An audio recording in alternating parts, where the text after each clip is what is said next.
नमस्कार, welcome at the online portal of Vijay physics. IIT JEE और NEET के प्यारे एस्पिरेंट, साथ ही साथ टीजीटी पीजीटी के विद्यार्थियों, हम लोग फ्रिक्शन की स्टडी कर रहे थे। फ्रिक्शन का ये 5वां लेक्चर है, टर्मिनेटिंग लेक्चर, अंतिम। इसमें कुछ बचे खुचे अच्छे सवाल, कुछ टूल टेक्निक और सबसे इम्पॉर्टेंट जो चीज़ है direction, direction of friction. Multiple block का अरेंजमेंट हो, उसमें किसी ब्लॉक को पुल किया जाए, अपर मिडल लोअर किसी एक ब्लॉक को खींचा जाए तो कितने फ्रिक्शन एक्टिवेट होते हैं, कहाँ कहाँ फ्रिक्शन काम करेगा, डायरेक्शन मैग्नीट्यूड ये सब पता करना। किसी एक ब्लॉक को पकड़ खींचा जाए तो सभी ब्लॉक साथ में चलेंगे या कांटेक्ट छूट जाएगा, ये सब चीज़ें उनका अलग अलग एक्सेलरेशन या साथ में चल रहा है तो कॉमन एक्सेलरेशन, यही सब इस टॉपिक को खास बनाते हैं। अब इसके ऊपर कुछ बचता नहीं। थोड़ा सा फ्रिक्शन में रोलिंग फ्रिक्शन, रोलिंग फ्रिक्शन का मैग्नीट्यूड निकालना थोड़ा सा टिपिकल होता है। इसको रोटेशन टॉपिक पढ़ने के बाद पढ़ना चाहिए और हम आपको एक दो सवाल यहाँ पर सिखा देंगे कैसे काम करते हैं। रोटेशन का टॉपिक नहीं पढ़े हैं, फिर भी कुछ जानकारी आपको दे देंगे। डायरेक्शन रोलिंग का भी हम यहीं पे सीखने वाले हैं। स्लाइडिंग और रोलिंग दोनों में डायरेक्शन एकदम क्लियरिटी के साथ। जैसे साइकिल है, साइकिल चल रही है तो उसमें अगले पहिए पर किधर, पिछले पहिए पर किधर, बाइक चल रही है, ये सब तमाम चीजें क्वेश्चन। चलिए, कल का एक क्वेश्चन था, होमवर्क में दिया गया था आप लोगों को। ब्लॉक रफ सरफेस पर हॉरिजॉन्टल सरफेस ही है, प्लेस किया गया है, एम मास है ब्लॉक का और इस फोर्स इसको पुल किया जा रहा है एफ से। किस तरफ? ठीक हॉरिजॉन्टल नहीं, जनरल डायरेक्शन पुल किया जा रहा है। अगर हॉरिजॉन्टल लगाना चाहिए तो आप बता दीजिएगा, जैसे यहाँ से एंगल थीटा बोल देंगे, ये जैसे हॉरिजॉन्टल एंगल सपोज के लिए थीटा है तो आप कह दीजिएगा थीटा 0 होना चाहिए। कोएफिशिएंट ऑफ फ्रिक्शन नहीं होना। कोएफिशिएंट ऑफ फ्रिक्शन क्या? Angle of friction, angle of friction, angle of friction lambda है। कोएफिशिएंट ऑफ फ्रिक्शन म्यू भी देकर के पूछा जा सकता है, और कोएफिशिएंट ऑफ फ्रिक्शन म्यू अगर दे दिया जाए, चलिए वो भी लिख लेते हैं।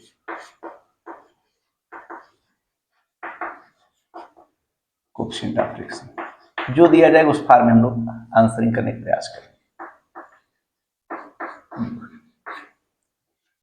तो अकॉर्डिंग एज फिगर, कल वाला क्वेश्चन है, यहाँ पर थीटा नहीं दिया गया, थीटा हम ऐसे मान लिए हैं। तो चलिए थीटा अगर मान लिए तो कह दे रहे हैं what should be the value of what, माने थीटा की वैल्यू चाहे जो कुछ भी हो जाए, आपको कम से कम कितना फोर्स लगाना चाहिए जिससे कांटेक्ट छूट जाए, ब्लॉक मोशन में आ जाए। Find out minimum force for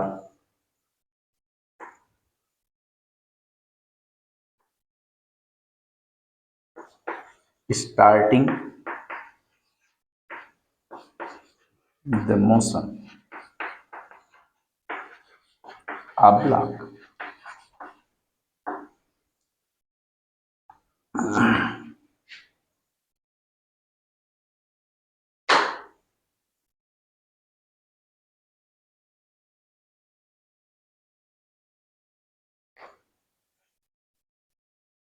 also find out value of theta for f minimum, force minimum लगे तो थीटा की वैल्यू भी पता लगाए। चलिए और अच्छा क्वेश्चन, क्वेश्चन में क्वालिटी ला दी। ये तो रास्ते का ही सवाल लिखा आएगा कि थीटा की वैल्यू क्या होना चाहिए मिनिमम फोर्स। आंसर आप जानते रहे, थीटा की वैल्यू लैम्डा होनी चाहिए, एंगल ऑफ फ्रिक्शन। बाकी आपको डील करना है कि ये वैल्यू क्या आएगी।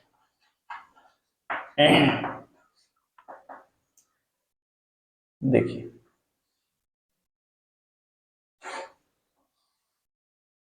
ऐसे आर्बिट्रेरी डायरेक्शन, हवा में ऐसे तिरछा किसी तरफ से ये फोर्स लगा के खींचा जा रहा है। अगर ये एंगल थीटा है, इसका कंपोनेंट रिजॉल्व कीजिए, एंगल्स लगा कंपोनेंट cos, बचा वाला component sine, F sine theta. चलिए, ये तो फोर्स को हमने ब्रेक कर दिया।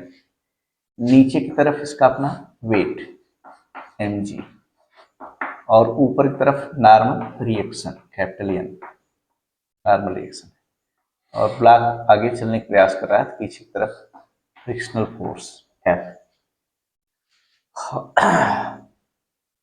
जस्ट मोशन स्टार्ट की बात किया जा रहा है, तो इसका मतलब एफ cos थीटा ही ड्राइवर बनेगा, तो इसको कितना लगाना चाहिए, जो अपोजिंग, कम से कम उतना तो लगे ही, और ज्यादा ज्यादा कोई लिमिट ही नहीं। मिनिमम फोर्स आप जस्ट स्टार्टअप के लिए एफ cos थीटा को एफ के इक्वल होना चाहिए, जितना विरोध करा कम से कम उतना फोर्स लगा दे।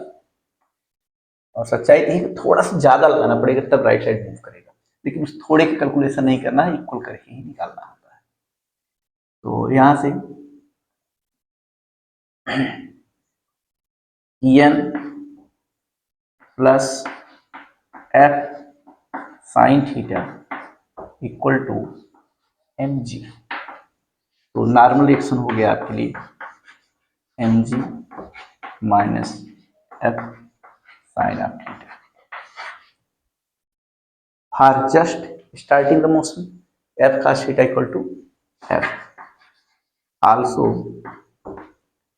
F cos theta equal to small F. Small F मतलब समझते हैं क्या, स्मॉल एफ मीनिंग है म्यू इंटू एन। एन आपके लिए पहले इक्वेशन में है, तो ये एन की वैल्यू रख दीजिए आप।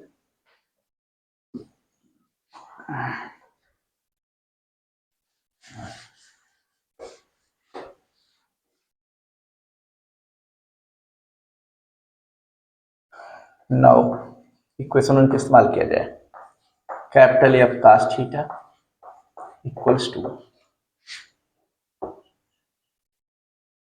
म्यू इंटू एन, और एन है आपके लिए M G minus F of sine theta.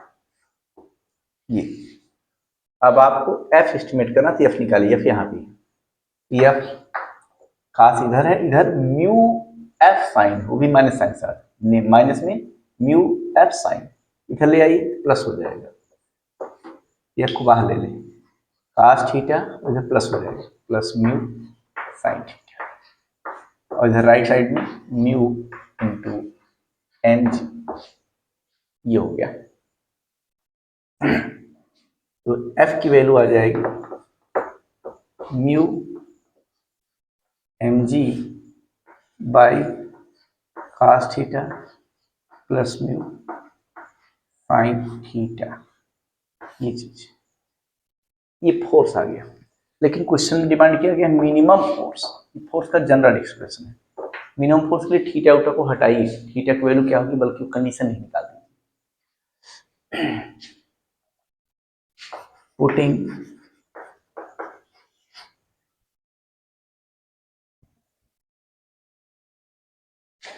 Mu equal to tan lambda. tan lambda का मतलब होता है, इसकी meaning sine lambda by cos lambda. फायदा लीजिए, एफ इक्वल टू हो गया, चलिए इसको कोई इक्वेशन बोल दे रहे हैं, हो सकता है इसका यूज आए। तो एफ इक्वल टू हो जाएगा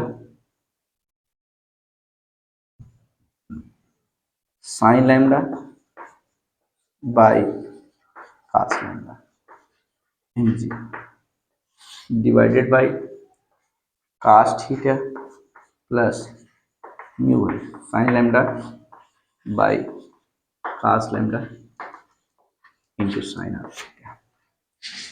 ध्यान से देखिए, cos लैम्डा क्या मल्टीप्लाई कर लीजिए, होल बाई cos लैम्डा हो जाएगा, और होल बाई जब cos लैम्डा हो, cos लैम्डा सबसे नीचे और ये cos लैम्डा इसमें जो नीचे कैंसिल आउट। तो देख लीजिए,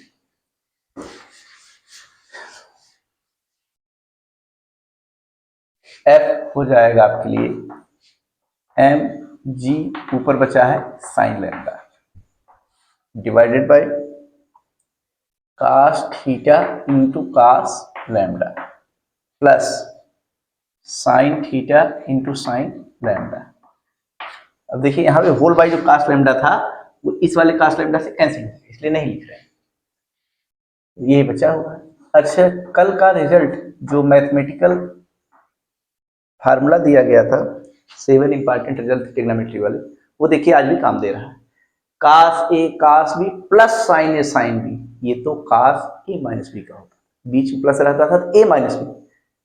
देख लीजिए फार्मूला मिला दीजिए, फार्मूला शायद तीसरा है, तीसरा तो ये आ जाएगा आपके लिए एम जी साइन लैम्डा, ये तो न्यूमरेटर बना ही रहेगा, नीचे कास ए माइनस बी का फार्मूला है यानी थीटा माइनस लैम्डा का, ये फोर्स हो गया।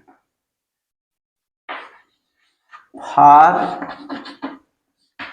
Force to be minimum, minimum होने के लिए जो डिनोमिनेटर है नीचे, ये वैल्यू ज्यादा से ज्यादा होनी चाहिए, मैक्सिमम, ये डिनोमिनेटर ज्यादा हो जाए, ये ज्यादा हो जाए, फोर्स कम हो जाए, और ज्यादा ज्यादा होता कितना है, लाख 2 लाख थोड़ी होता है, 1 होता है, 1 मैक्सिमम।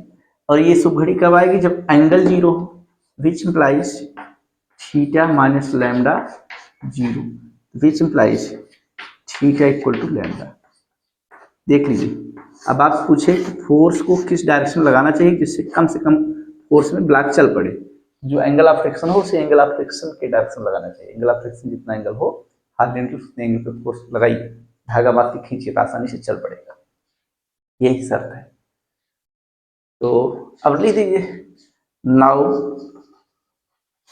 फ्रॉम इक्वेशन 4 की मदद लीजिए, तो एफ मिनिमम कितना हो गया, एफ की मिनिमम वैल्यू आ गई, मिनिमम वैल्यू माने कास थीटा माइनस लैम्डा देगा 1 रखिए, या थीटा इक्वल टू लैम्डा रखिए, थीटा इक्वल टू लैम्डा क्या, ठीक इतनी ही वैल्यू 1 रख दीजिए ना डायरेक्ट, ये सब चीज देखिए तो 1 रखिए, 1 रख देता आ गया M G sine of lambda, एक आंसर आ गया, ये आंसर है एम जी साइन लैम्डा, इतना बड़ा रिजल्ट आता है, हमने बताया था काफी हैवी रिजल्ट आएगा, बहुत बड़ा रिजल्ट आएगा, आप आंसर टाइप नहीं कर सकते हैं कमेंट बॉक्स में, ये आता है देख लीजिए, वैसे फिलहाल टाइप तो भी नहीं कर पाएंगे, लैम्डा वगैरह कोई ऑप्शन ही नहीं है आपके कीबोर्ड में। चलिए लैम्डा का फॉर्म में आ गया, मिनिमम फोर्स कितना, एम जी साइन लैम्डा, और कंडीशन क्या होता है, थीटा इक्वल टू लैम्डा का, बस। अगर आप म्यू के फॉर्म में लाना चाहते हैं तो कैसे काम करना होगा, म्यू के फॉर्म में, चलिए इसको इक्वेशन नंबर 5 बोल दिए तब फायदा मिलेगा, इक्वेशन नंबर 5 वाला इक्वेशन, ये आंसर है। सिंस म्यू इक्वल टू होता है tan लैम्डा, इसकी मदद से एक फिगर बना लीजिए, या उल्टा लिख दीजिए ना, tan lambda equal to mu, बात देखिए, या और अच्छा लिखना है तो म्यू बाई 1 कर दिए, इसकी मदद से एक छोटा सा फिगर बना लीजिए, अगर इस एंगल को लैम्डा आप बोल रहे हैं, tan मीनिंग होता है perpendicular by base, perpendicular mu है, बेस 1 है, परपेंडिकुलर सामने वाला है, म्यू है, बेस 1 है, ये बाकी सबसे बड़ा वाला हाइपोटेनस होता है, चाहे पाइथागोरस लगा भी सकते हैं आप, रूट में म्यू स्क्वायर प्लस 1, ये हो गया हाइपोटेनस। नाउ इक्वेशन 5 में जो आंसर आया, साइन की जरूरत है, साइन लैम्डा निकालिए, साइन लैम्डा हो जाएगा आपके लिए perpendicular by hypotenuse, mu by root of mu square plus 1, ये हो गया sine lambda. 10 from equation 5 and 6 क्या आ गया, जिस रूप में चाहिए, लैम्डा फॉर्म चाहिए तो M G sine lambda, mu form चाहिए तो एम जी साइन लैम्डा की वैल्यू क्या है, साइन लैम्डा की वैल्यू है म्यू, म्यू पहले लिख दें, mu M G by root of mu square plus 1, ये आंसर है, देख लीजिए।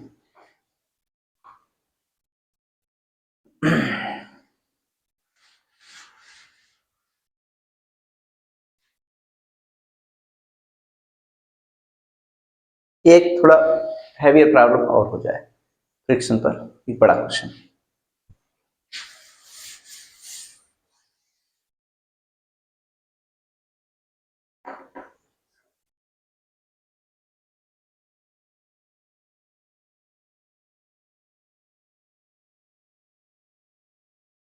थीटा है एंगल ऑफ इंक्लिनेशन,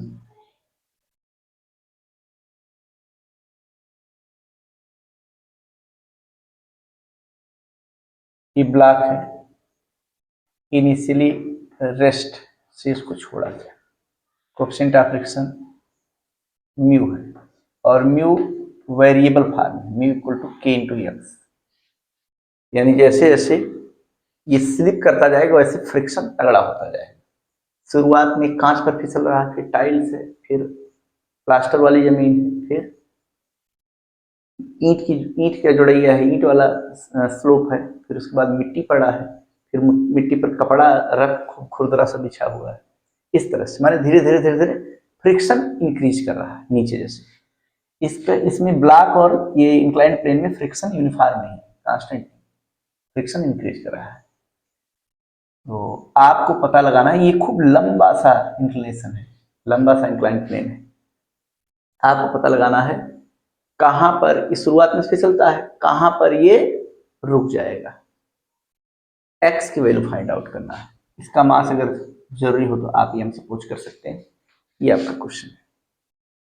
क्वेश्चन ये है, find the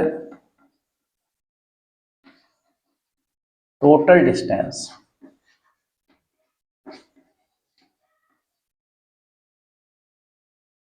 covered by block before coming to rest.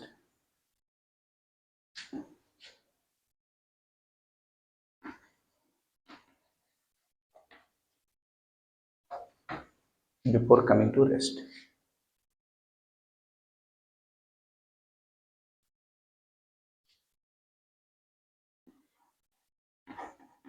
ये सवाल देखिए,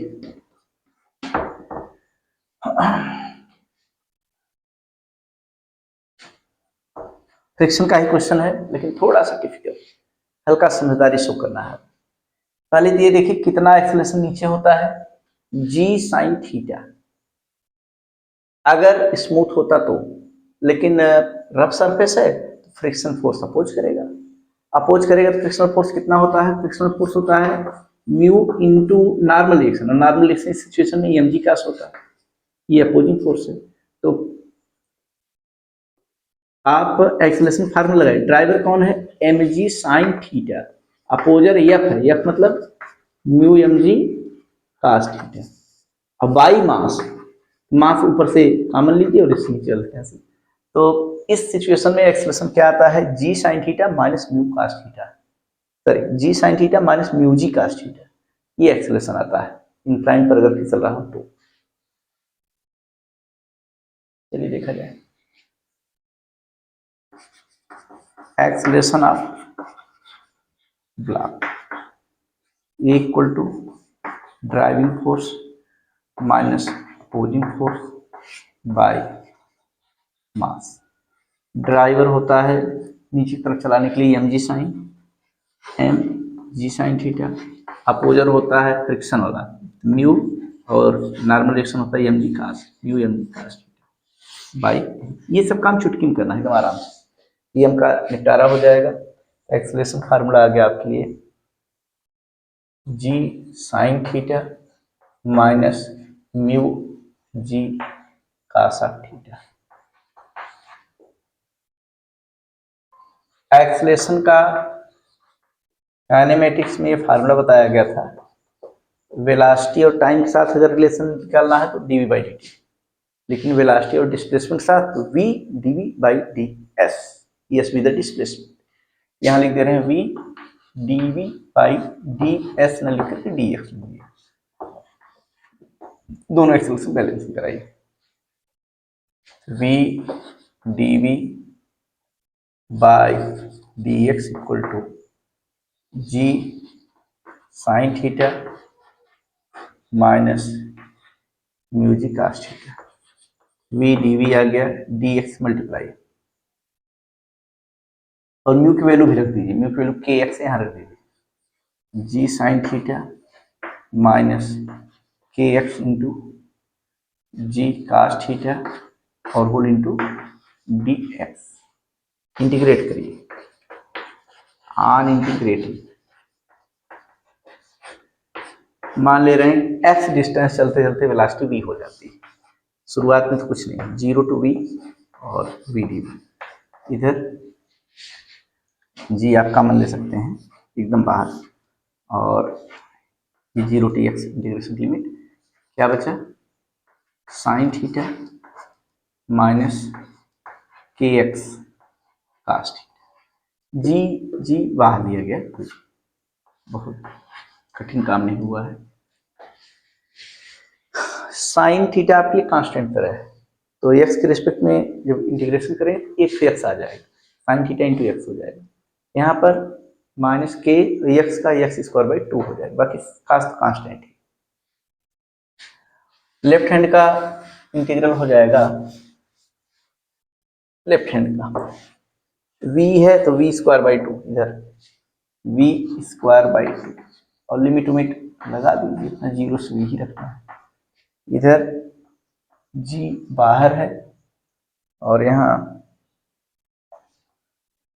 x साइन थीटा आ गया minus K X square by two cos theta आ गया, और लिमिट आपके लिए जीरो टू एक्स, कोई फर्क नहीं पड़ना, v रखेंगे तो ये वी स्क्वायर बाई टू ही हो जाएगा, माइनस जीरो क्यों छोड़ देंगे, और उधर जब एक्स रखें तो यही दिखेगा, जीरो रखें तो सब गायब हो जाएगा, यानी ये आ गया आपके लिए जी एक्स बाहर ले लीजिए, अंदर साइन थीटा, माने कुल मिलाकर के लिमिट रखने पर भी यही बॉक्स जो दिख रहा है वही नजर आएगा, जी इंटू पूरा बॉक्स। लिमिट कैसे ओपन करते हैं, upper limit minus lower limit, sine theta minus K X by two cos theta, V square equal to two से मल्टीप्लाई, ये हो जाएगा टू जी एक्स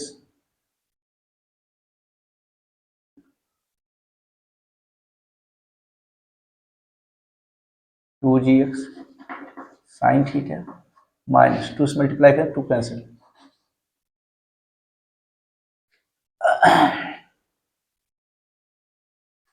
या ऐसा करिए टू से मल्टीप्लाई करिए होल बाई टू कर देंगे, ये टू कैंसिल, जी एक्स को बाहर रहने दीजिए, अंदर आ जाएगा to sine theta minus K X cos theta, ये हो गई आपकी वेलासिटी।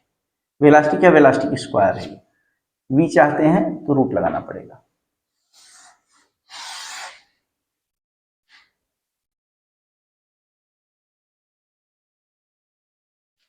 ये आपके एक्सप्रेशन पहला क्वेश्चन, हाँ यहाँ से for block coming to rest,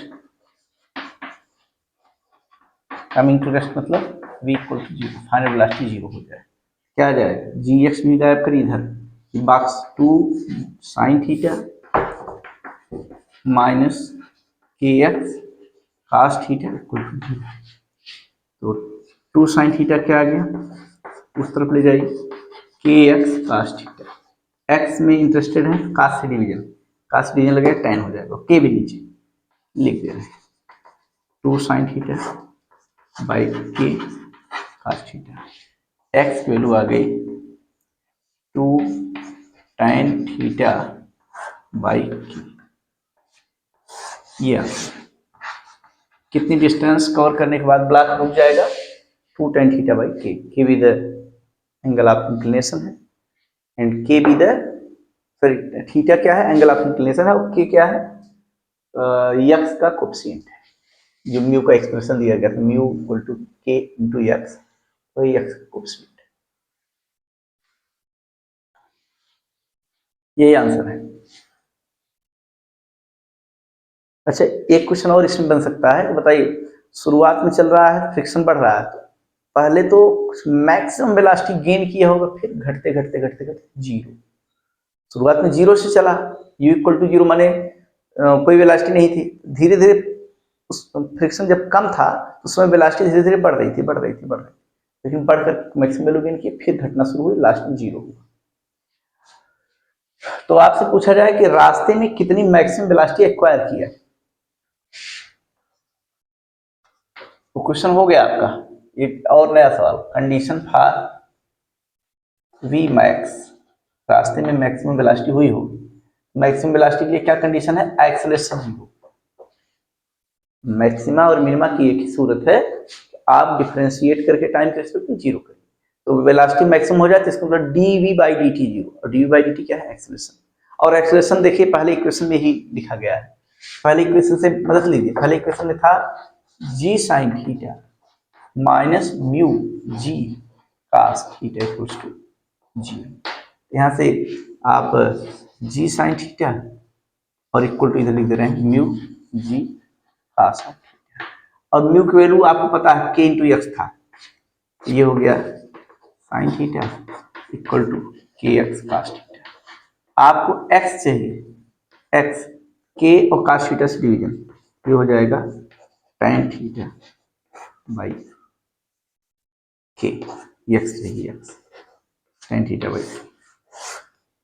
ये किसके लिए कंडीशन है, मैक्सिमम वेलोसिटी के लिए, और इसी की just double 2 tan theta by के कर दें तो रुकने की कंडीशन है, कितनी डिस्टेंस चल के रुक जाएगा, 2 tan थीटा बाई के, और कब मैक्सिमम होगा, tan थीटा बाई के पर, यानी जहां से चला जहां तक पहुंचना था उसके ठीक मिड में, एकदम एग्जैक्ट मिड पॉइंट पर वेलोसिटी मैक्सिमम गेन करता है, फिर धीरे धीरे हाफ डिस्टेंस और कवर करने के बाद रुक जाता है।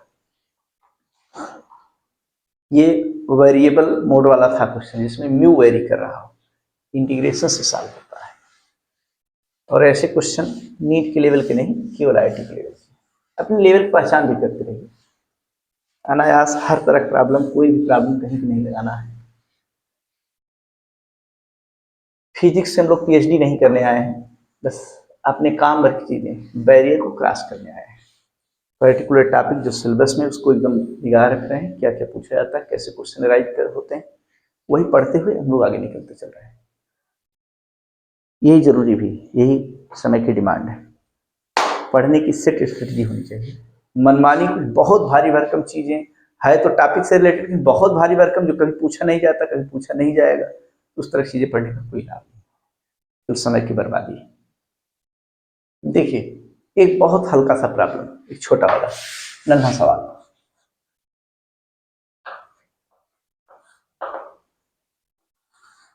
ये इंक्लाइंड प्लेन है, हॉरिजॉन्टल से कितना एंगल ऑफ इंक्लिनेशन है, थीटा।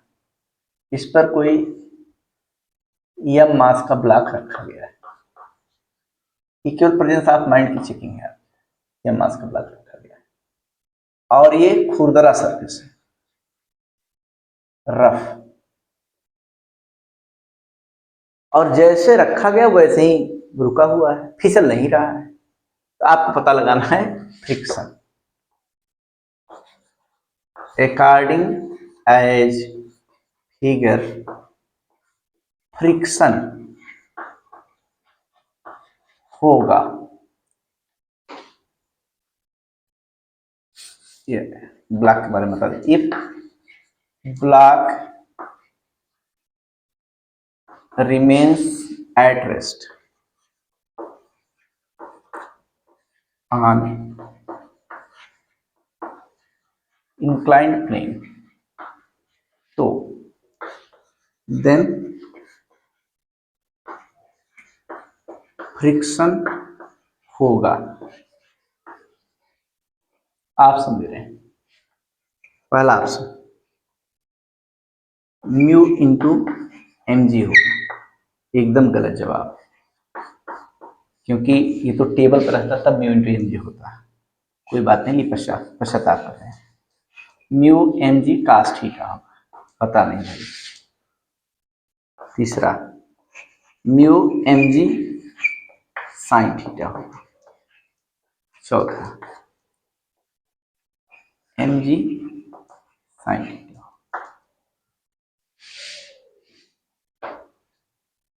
ये लीजिए म्यू हटा दे रहे हैं, mg sin थीटा कर दे, यहाँ कोई और कर दे, हो सकता है ये भी मैच करे, चौथा वाला कम से कम सही हो जाए। लगा दीजिए, ये 4 ऑप्शन है, और जरा दिमाग लगाइए कौन सा ऑप्शन सही होगा। लगभग 10% लोगों का आंसर पहला वाला है, और 70 से 80% लोगों का आंसर दूसरा वाला है, म्यू mg cos। लेकिन बस वही हाल है, एकदम मजाकिया बात।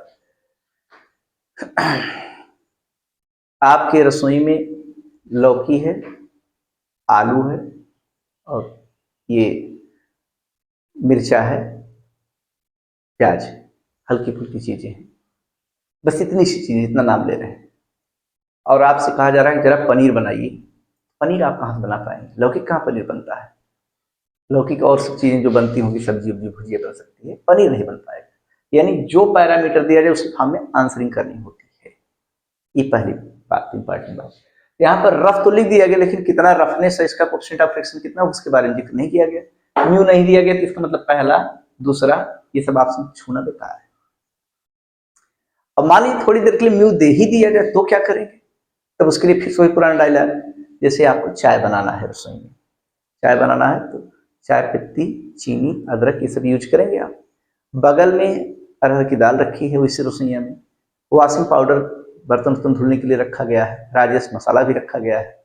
क्या चाय बनाने के लिए सब कुछ इस्तेमाल कर लेंगे? मसाला भी डालिए, नमक भी डाल दीजिए, वॉशिंग पाउडर 1 चम्मच डालिए, अंदर पेट की सफाई हो जाएगी। यानी कुल मिलाकर के जो डाटा दिया जाए, कभी कभार जो डाटा न दिया जाए उसका यूज बिल्कुल नहीं करना है। और एक बात से और सतर्क रहिए, अगर डाटा एक्स्ट्रा दिया जाए तो जरूरत वाले का ही इस्तेमाल करना है, तब आप सुपर ब्रेन के हैं, चीजों को अच्छे से समझते हैं भाई। फिलहाल यहाँ पर म्यू नहीं दिया गया था, म्यू फॉर्म आंसर नहीं आएगी, पक्की बात। पहला और दूसरा आंसर तो छूएंगे नहीं।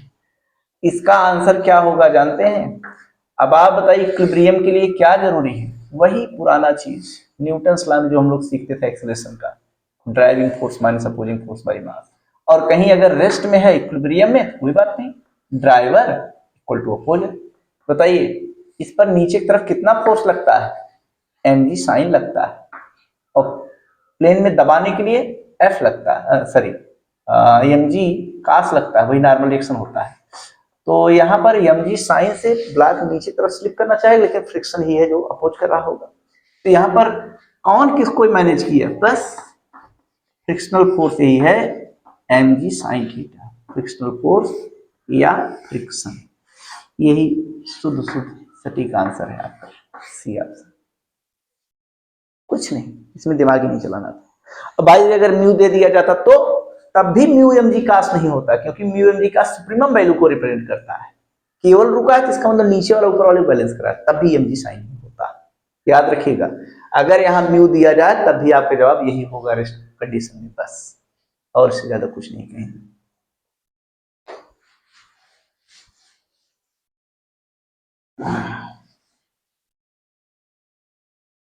एक और बहकाने वाला सवाल, कहीं आप एंगल ऑफ रिपोर्ट पढ़े हैं कि नहीं, उसकी चेकिंग कर लेते हैं।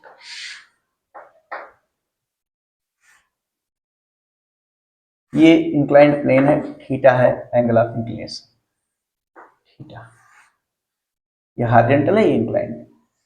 इंक्लाइंड प्लेन पर ये ब्लॉक रखा गया है एम मास का, और एक खुरदरा है, और एंगल ऑफ फ्रिक्शन यहां दे रहे हैं, एंगल ऑफ फ्रिक्शन लैम्डा है, या थीटा यस है, या अल्फा है, कुछ भी लिख दे, हम लोग लैम्डा मान चल रहे हैं तो लैम्डा वाले पे क्वेश्चन कर रहे हैं। बाकी सिचुएशन बदलेगा तो उसी हिसाब से आंसर में हल्का सा चेंजिंग कर लेंगे। नोटेशन पर ज्यादा स्ट्रेस नहीं लेना है, नोटेशन के बारे में। अब आप बताइए, ये ब्लॉक इंक्लाइंड प्लेन पर रेस्ट में रहे, इसके लिए क्या कंडीशन है? चले ना, इसके लिए क्या शर्त है?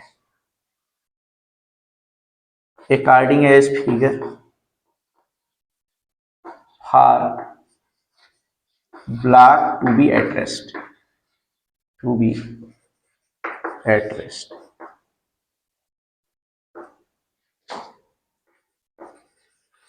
एंगल थीटा विल बी, क्या होना चाहिए? पहला,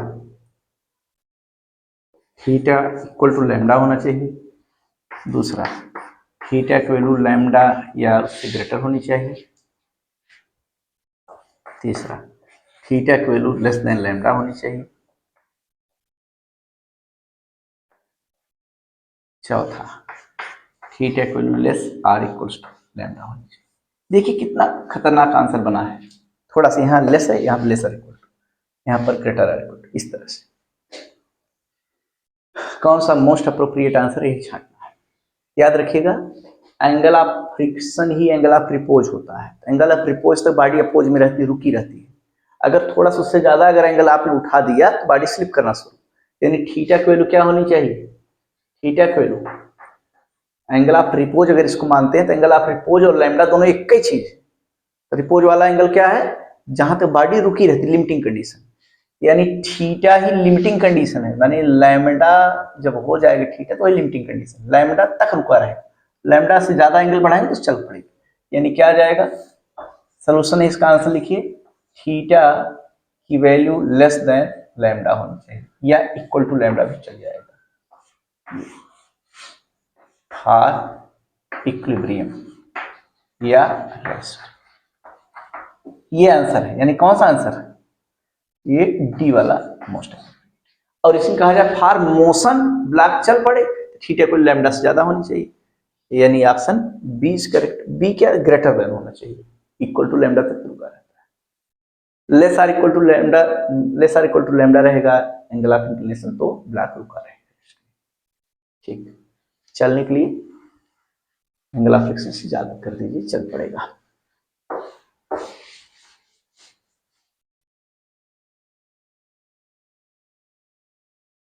ये सब हो गया।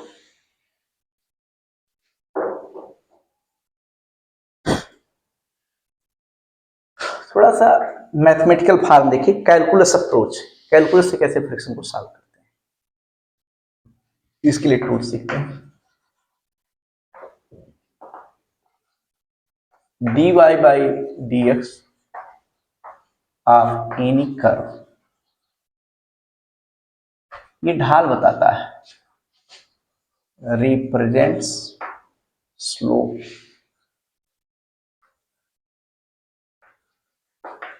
Of the curve. कोई कर्व है, y इक्वल टू दिया गया है x के फॉर्म में, यानी फंक्शन ऑफ x, तो स्लोप बताता है। दैट इज आपने लिखा स्लोप क्या होता है? A D Y by D. अच्छा, और स्लोप कैसे निकालते हैं? टेन से। अगर एंगल पता हो एक्स एक्सिस के साथ, आर्जेंटूस एंगल पता हो तो टेन ले लीजिए, तो वो स्लोप बता देगा, D Y by D X. और यहाँ फ्रिक्शन के चैप्टर में यही टेन थीटा क्या होता है? न्यू। गजब की टेक्निक मिल गई भाई, सुपर टेक्निक। यानी कर्व पता रहे तो डिफरेंशिएट कर दीजिए तो वही कोएफिशिएंट ऑफ फ्रिक्शन आ जाएगा, म्यू आ जाएगा। अब इस पर देखिए आईआईटी ने कैसे पहली बार क्वेश्चन पुट अप किया इस छोटे से कॉन्सेप्ट पर, और नीट के लिए भी एप्लीकेबल हो गया। ये छोटा ही क्वेश्चन है, टफ नहीं है, तो नीट के लिए भी इक्वली एप्लीकेबल है। ये क्वेश्चन आपके लिए बहुत फायदेमंद है और आप समझ जाएंगे तुरंत एक ही बार। और क्वेश्चन को देख करके आपको लगेगा हाँ ऐसा क्वेश्चन राइट हो सकता है, ऐसा बनता है। छोटा ही टेक्निकल है। ये देखिए,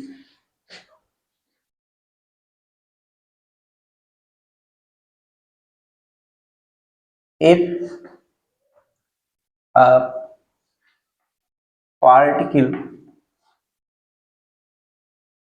resides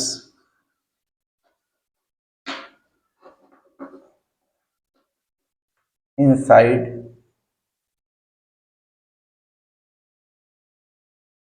a rough bowl, एक कटोरा है खुरदरा, चिकना नहीं है, उसमें रफनेस है, कोएफिशिएंट ऑफ फ्रिक्शन म्यू है। Rough bowl,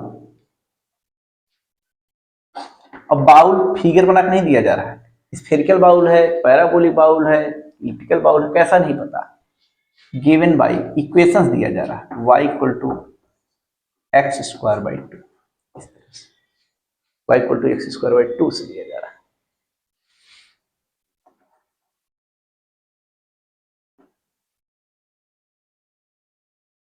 then find out maximum height inside bowl, जहां तक up to which particle can reside in equilibrium, whereas mu equal to 1 by mu value half. गजब का क्वेश्चन है, और ये question केवल आप लगाएंगे और लोग देखते रह जाएंगे।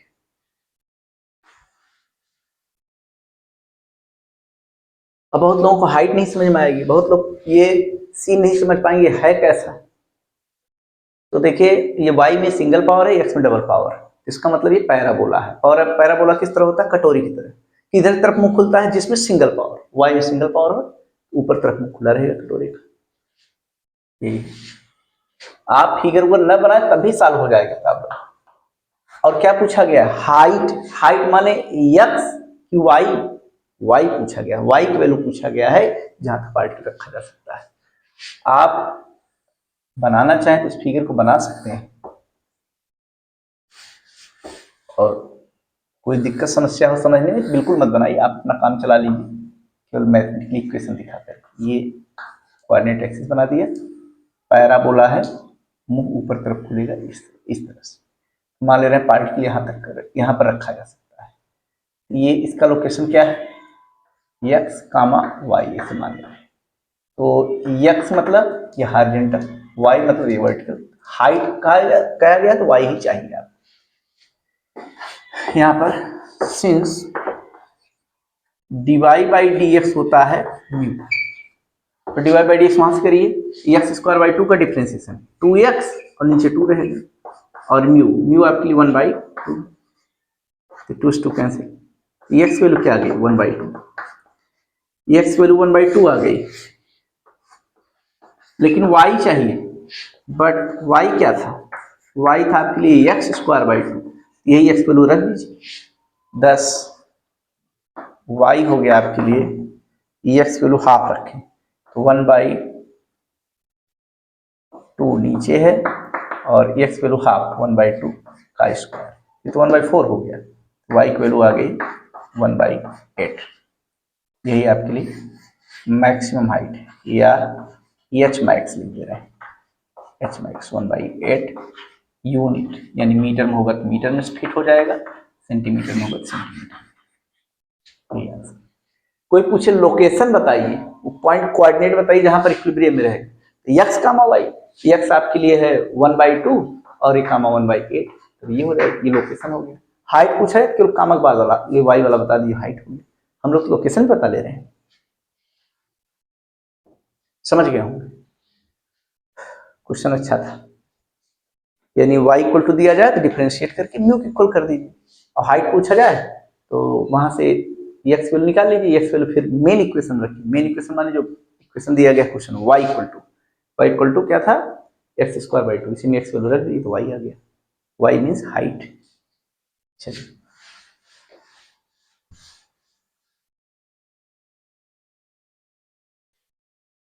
एक क्वेश्चन आप लगा लीजिए जिससे कॉन्फिडेंस बढ़ जाए। फाइंड आउट, हमारी तरफ से आपके लिए थोड़ा सा तगड़ा, find out coordinate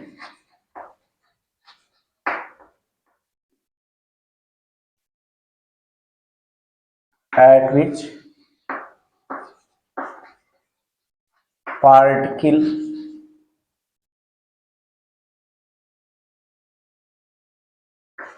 be at rest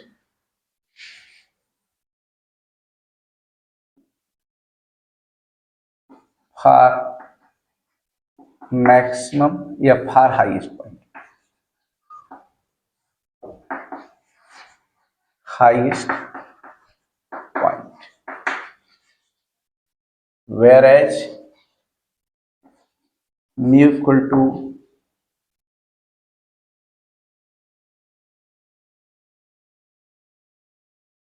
mu equal to 1/4 and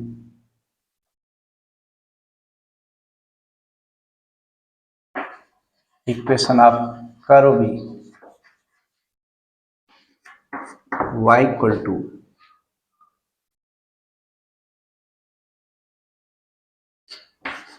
3x का स्क्वायर, ये 3x स्क्वायर नहीं, चलिए 8x स्क्वायर करते हैं। इसी कर्व में पार्टिकल रखा गया है, म्यू की वैल्यू 1/4 है यानी 0.25। अब बताइए मैक्सिमम हाइट पर जहां रख पा रहे हैं आप इक्विलिब्रियम में, उस पॉइंट का लोकेशन क्या होगा, कोऑर्डिनेट। यानी x और y दोनों निकालना है। मैक्सिमम हाइट पूछा था केवल y। पहला काम करिए, जो इक्वेशन दिया उसको ठीक ठाक लिख लीजिए।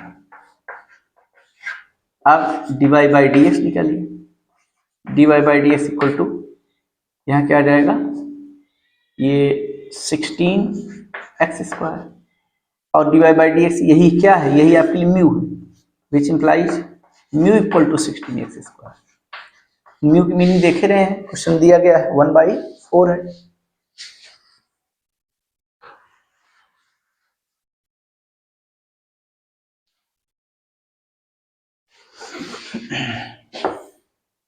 तो 1/4 इक्वल टू 16x का स्क्वायर, 16 के नीचे ले आइए, 1/64 हो जाएगा।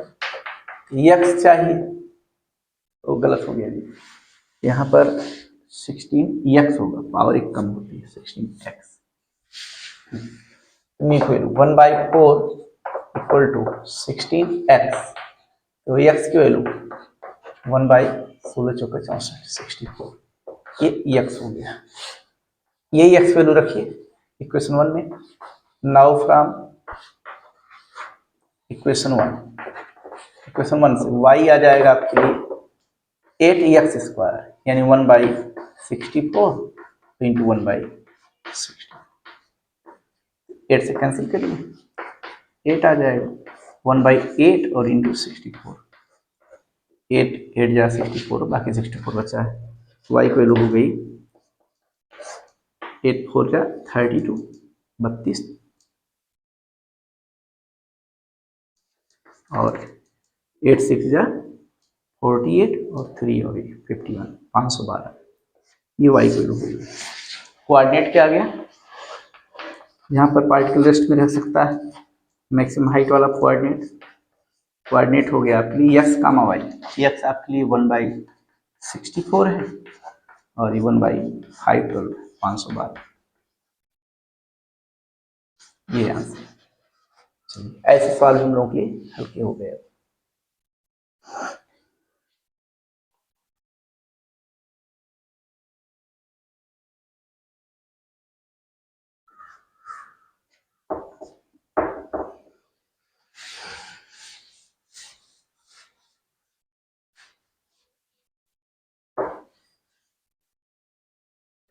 चलिए अब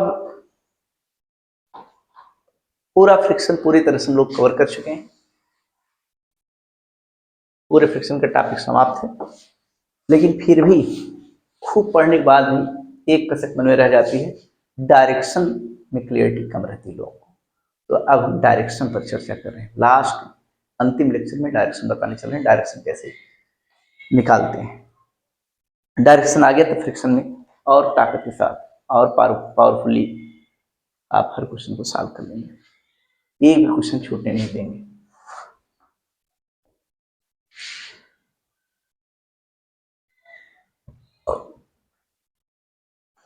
कुछ और चीजें सीख लेते हैं हल्का सा। ये टूल्स ये है, जैसे आप ग्राउंड पर दौड़ रहे हैं, आपकी रनिंग स्पीड क्या हो, जबकि आप सुपरमैन, ही मैन, मोस्ट पावरफुल है, आपकी शक्ति का अंदाजा नहीं है, सुपर नेचुरल पावर आपके अंदर आ गई, तो बताइए आपके रनिंग की स्पीड क्या होगी। उड़ नहीं रहे हैं आप, दौड़ रहे हैं। कोई मिरेकल नहीं, कोई जादू नहीं हो रहा कि आप उड़ रहे हैं। आपको केवल और केवल दौड़ना है, उड़ना नहीं। अच्छा, दौड़ेंगे कहाँ? ग्राउंड पर, जमीन पर आप दौड़ेंगे। और जमीन पर जब दौड़ेंगे तो वहां पर डिसाइडिंग फैक्टर क्या होगा? Friction, coefficient of friction. याद रखिएगा, मनमानी नहीं दौड़ सकते हैं कि वो स्पीड बढ़ाते जाएंगे बढ़ाते जाएंगे। जैसे अब वही हाल है जैसे स्लीपरी ग्राउंड हो, जमीन पर बहुत स्लिप कहन हो गया हो, छट कहन, बहुत ज्यादा बारिश हुई हो, हल्की सी बारिश हुई है, नम हो गया, मिट्टी गीली हो गई। अब उस पर दौड़ेंगे, कोई आपको 100 रुपए देगा तब भी नहीं दौड़ेंगे। लीजिए दौड़ के ये 100 रुपए ले लीजिए, नहीं। दौड़ के जाएंगे तो मुंह से माटी उठा लेंगे, माटी ऐसे मुंह लगाए करके तब पहुंचेंगे। वहां पर आपकी आत्मा सपोर्ट ही नहीं करेगी, नहीं दौड़ना चाहिए। आपको फीलिंग हो जाएगा, जैसे स्पीड बढ़ाएंगे लगेगा आप गिर जाएंगे, गिर जाएंगे। यानी फ्रिक्शन डिसाइड करता है आपके रनिंग की स्पीड को। कोई कंपनी टॉप क्लास का बाइक बना रही है, बाइक की स्पीड कितनी होगी? मैक्सिमम स्पीड बताइए। मिनिमम तो भाई खड़ी कर दीजिए स्टैंड पे, 0 स्पीड, तेल वोल मत डालिए तो खड़ी रहेगी दिन भर। मैक्सिमम स्पीड बताइए, सुप्रीमम लिमिट क्या हो? तो डिसाइड किया जाता है किस जगह के लिए बनाई गई बाइक। इंग्लैंड में चलेगा कि हाँ इंडिया में चलेगा, कि राजस्थान में चलेगा, कहां पर चलेगा वो, किस प्लेस पर, किस स्टेट में, किस डिस्ट्रिक्ट में चलेगा, वहां की ग्राउंड कैसी, बनावट कैसी, वहां की जमीन कैसी। अगर जमीन काफी मजबूत है, रिजिड है, तो वहां पर रनिंग की स्पीड ज्यादा हो सकती है, हाई स्पीड वाली बाइक वहां पर चल सकती है। जैसे जापान में जो वो ट्रेन निकली थी हाई स्पीड वाली, उस तरह की ट्रेन अपने यहाँ भी लॉन्च करने के लिए प्लान किया गया है, इंडिया में भी। तो वहाँ की भौगोलिक जो बनावट है, जोग्राफिकल जो वहाँ का स्ट्रक्चर है, वहाँ की जो ग्राउंड है काफ़ी रिजिड है, तो वहाँ पर ट्रेनें काफ़ी स्पीड से दौड़ सकती हैं। यहाँ की ग्राउंड की बनावट उस तरह से नहीं है, कहीं पर रिजिड, कहीं पर स्मूथनेस है, कहीं पर वाइब्रेट कर जाती है, तो इसलिए उस तरह की उतनी हाई स्पीड की ट्रेनें नहीं सक्सेसफुल हैं। हालांकि स्पीड उस तरह की ग्राउंड मेंटेन करके बनाया जा सकता है। फिर से ध्यान दीजिए, बात को फिर समराइज कर रहे हैं। रनिंग की स्पीड फ्रिक्शन से कैसे कंट्रोल्ड है? जबकि आपके अंदर इंजन, मोटर, इस तरह की व्यवस्था नहीं है, लेकिन आप God gifted super natural power वाले हैं, आप चाहे जितनी तेजी से दौड़ सकते हैं। ऐसा वर्मा जी की बुक में क्वेश्चन है। तो आपसे पूछा जाए कि आपके पैर और ग्राउंड के बीच में अगर फ्रिक्शन म्यू है, आपके रनिंग का एक्सेलरेशन क्या होगा? एक फाइनाइट एक्सेलरेशन हो सकता है, उससे ज्यादा अगर आप दौड़ने का प्रयास करेंगे तो स्लिप करने लगेगी, स्लिप करने लगेगी, स्लिप कर जाएंगे। आप प्रयास तो खूब करेंगे लेकिन उतनी स्पीड आपकी नहीं बढ़ पाएगी। तो इसके लिए बहुत छोटा जवाब है, फ्रिक्शन से जो लिमिटेड किया जाता है एक्सेलरेशन, वो म्यू इंटू जी है बस। रनिंग के केस में अगर पैरों और पैर और या जो जूता पहने, शूज पहने, उसके और ग्राउंड के बीच में कोएफिशिएंट ऑफ फ्रिक्शन म्यू है, तो मैक्सिमम कितना एक्सेलरेशन से आप दौड़ सकते हैं? म्यू इंटू जी से दौड़ सकते हैं। इससे ज्यादा उम्मीद मत रखिए, इससे ज्यादा दौड़ने का प्रयास करेंगे तो बेकार है, इससे ज्यादा दौड़ ही नहीं सकते हैं।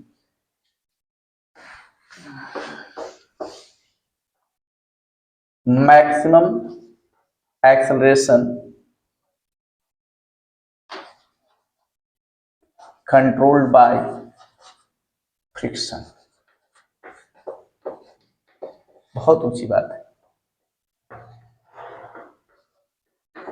म्यू इंटू जी होता है, जी म्यू इंटू जी। अब इस पर क्वेश्चन दिया गया है, कोई सुपरमैन है, उसकी अपर लिमिट स्पीड फिक्स नहीं है, चाहे जितना मनमानी वो दौड़ सकता है, लेकिन कोएफिशिएंट ऑफ फ्रिक्शन दिया गया है। जैसे कोएफिशिएंट ऑफ फ्रिक्शन दिया है 9, 0.9, अच्छा शूज पहना हुआ है, 0.9 है।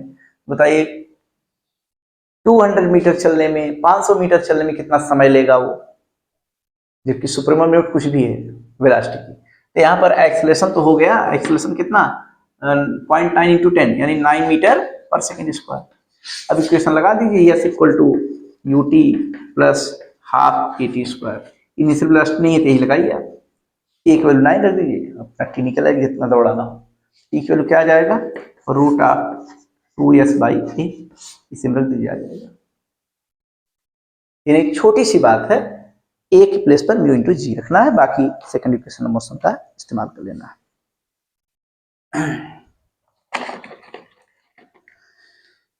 चलिए,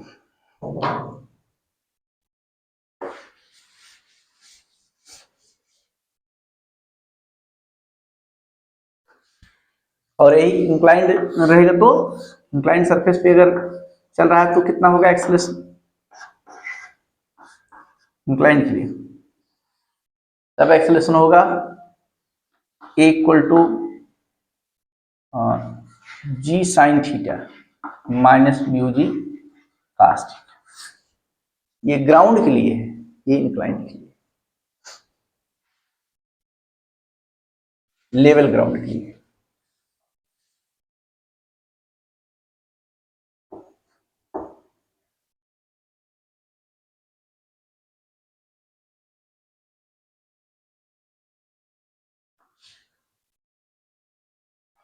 for horizontal plane,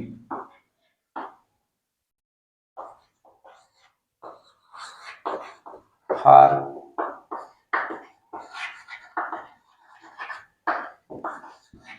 inclined plane, inclined plane के लिए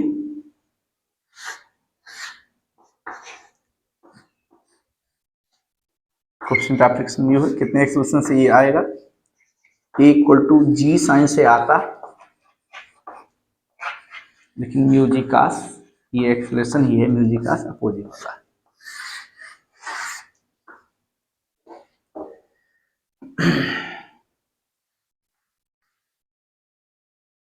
चलिए, अब लोग अच्छी शीडिंग डालते हैं, डायरेक्शन, डायरेक्शन ऑफ फ्रिक्शन।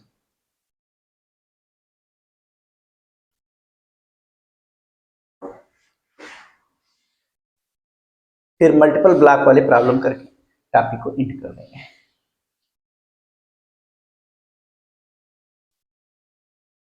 थोड़ा सा ड्यूरेशन बढ़ा दे रहे हैं।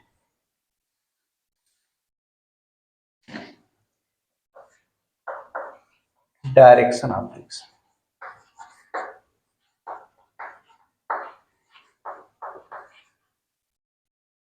खूब पढ़ने लिखने के बाद इस टॉपिक में थोड़ा सा भ्रम रहता है, कंफ्यूजन सा रहता है लोगों को, उसमें आप 100% क्लियरिटी के साथ, दावे के साथ आंसरिंग करिए।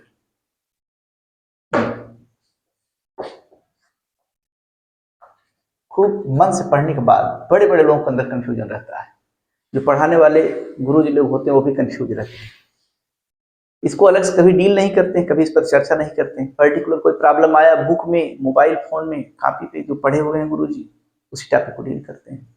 कभी खुद से प्रयास न करने की वजह से ऐसी दिक्कत आती है। हालांकि टफ बिल्कुल नहीं है, वही छोटे छोटे टूल्स कॉन्सेप्ट जो आपको पता है वही हम भी लगाने चल रहे हैं, देखिएगा। फिर आप खुश हो जाएंगे, हाँ डायरेक्शन कितने अच्छे से आप सीख गए।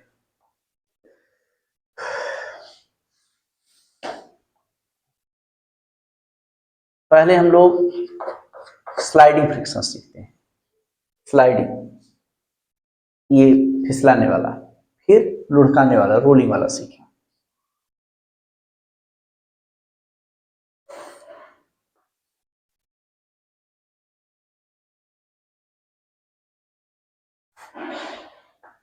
ये ब्लॉक है, ब्लॉक को कैपिटल एफ फोर्स से खींचा जा रहा है राइट से,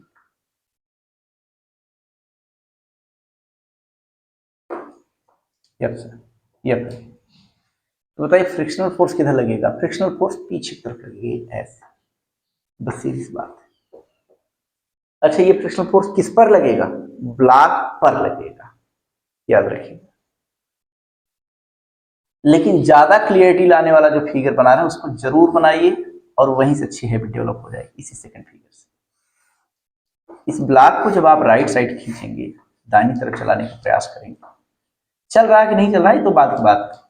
अगर एक्सटर्नल फोर्स ज्यादा होगा एफ से तो चल पड़ेगा, कम होगा तो लेफ्ट साइड नहीं चल पड़ेगा, कम होगा तो रुका रहेगा। हाँ, एक्चुअल में ब्लॉक पर अपोज होता है, ब्लॉक पर ही दिखाई, इस कॉन्टेक्ट से थोड़ा सा ऊपर, हल्का सा ऊपर, इसको बोल दिए दिस विद फ्रिक्शनल फोर्स। ये है, ये सही वाला फिगर, सबसे अच्छा वाला ये ब्लॉक पर ही अपोज होता है, बना दीजिए। ये सिंगल ब्लॉक और टेबल के लिए। अब क्वालिटी थोड़ा थोड़ा बढ़ाते हैं। दूसरा 2 ब्लॉक का सीन,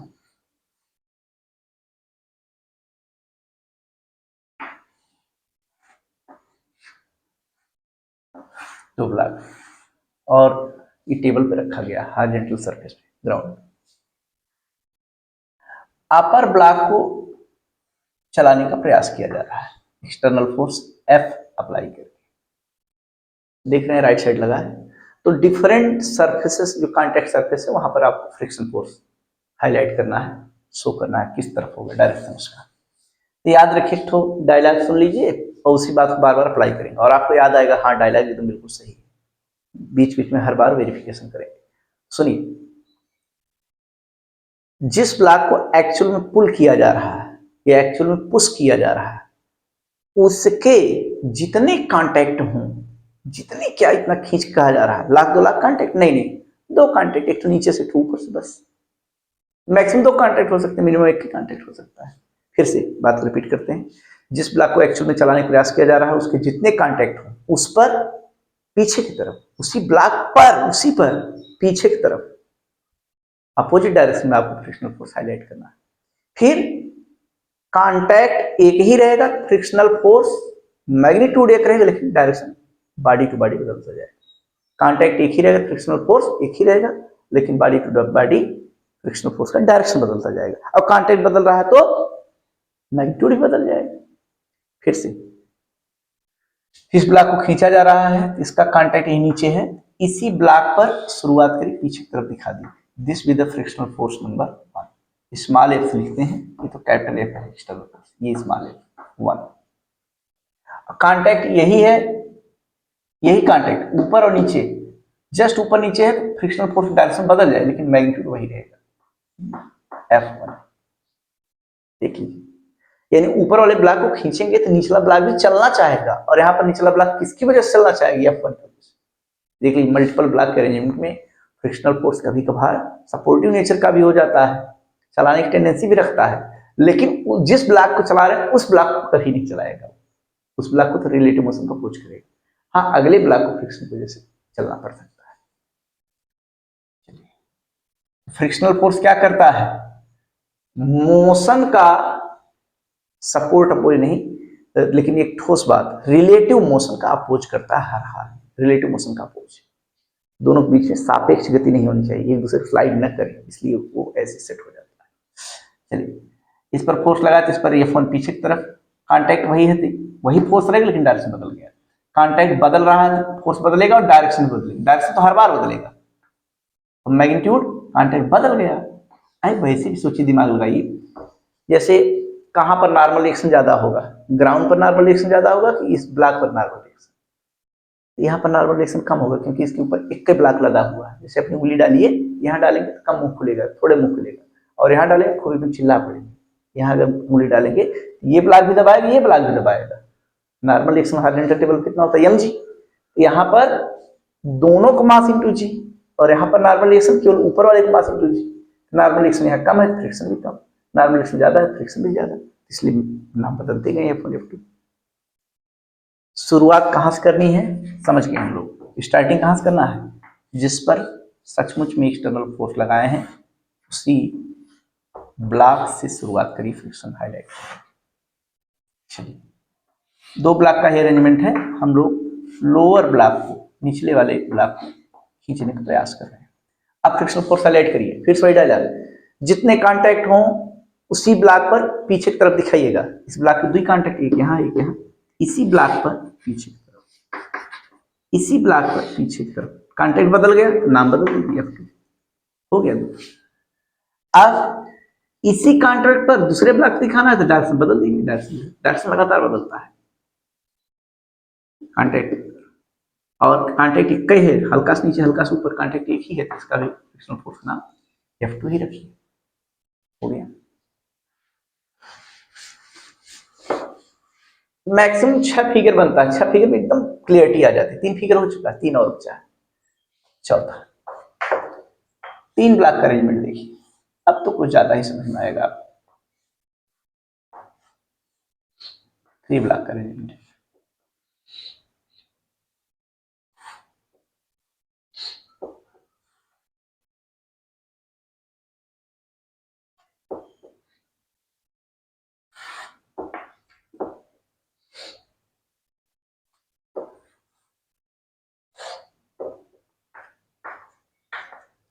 अपर ब्लॉक को खींचा जा रहा है, ऊपर वाले ब्लॉक को चलाने का प्रयास किया जा रहा है, कैपिटल एफ।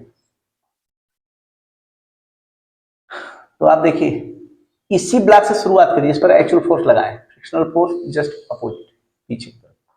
एक ही कांटेक्ट है, हवा में ऊपर है, हवा में तो कोई कांटेक्ट है नहीं, फ्रिक्शनल फोर्स कुछ कांटेक्ट टू कांटेक्ट डायरेक्शन बदलिए, ए डायरेक्शन इधर, कांटेक्ट यहाँ बदल दीजिए डायरेक्शन, कांटेक्ट यहाँ बदल दीजिए डायरेक्शन, कांटेक्ट यहाँ बदल दीजिए डायरेक्शन। लीजिए एक चीज तो समझ में आई गई, जिस ब्लॉक पर सचमुच फोर्स लगाए हैं वहीं से शुरुआत करें फ्रिक्शन दिखाने की, फिर बदलते चले जाइए, और एक कांटेक्ट पर एक बॉडी जहां कांटेक्ट में होती है तो दो जंक्शन बनते हैं, दोनों बॉडी पर आप अलग अलग डायरेक्शन दिखाते जाइए, इधर इधर इधर इधर, इसी कांटेक्ट इधर। ऐसा ही पूछे तो ग्राउंड जमीन भी इधर की तरफ चलना चाहेगी, टेबल भी इधर तरफ चलना चाहेगी, टेबल पर नहीं दिखा रहे हैं। कांटेक्ट एक ही है तो मैग्नीट्यूड एक ही रहेगा, कांटेक्ट बदला मैग्नीट्यूड बदलेगा। चलिए इसको F2 बोल दिए, इसको ये भी कांटेक्ट बदल रहा है यहाँ, फिर नया वाला फोर्स हो गया, एकदम सही है, एकदम करेक्ट।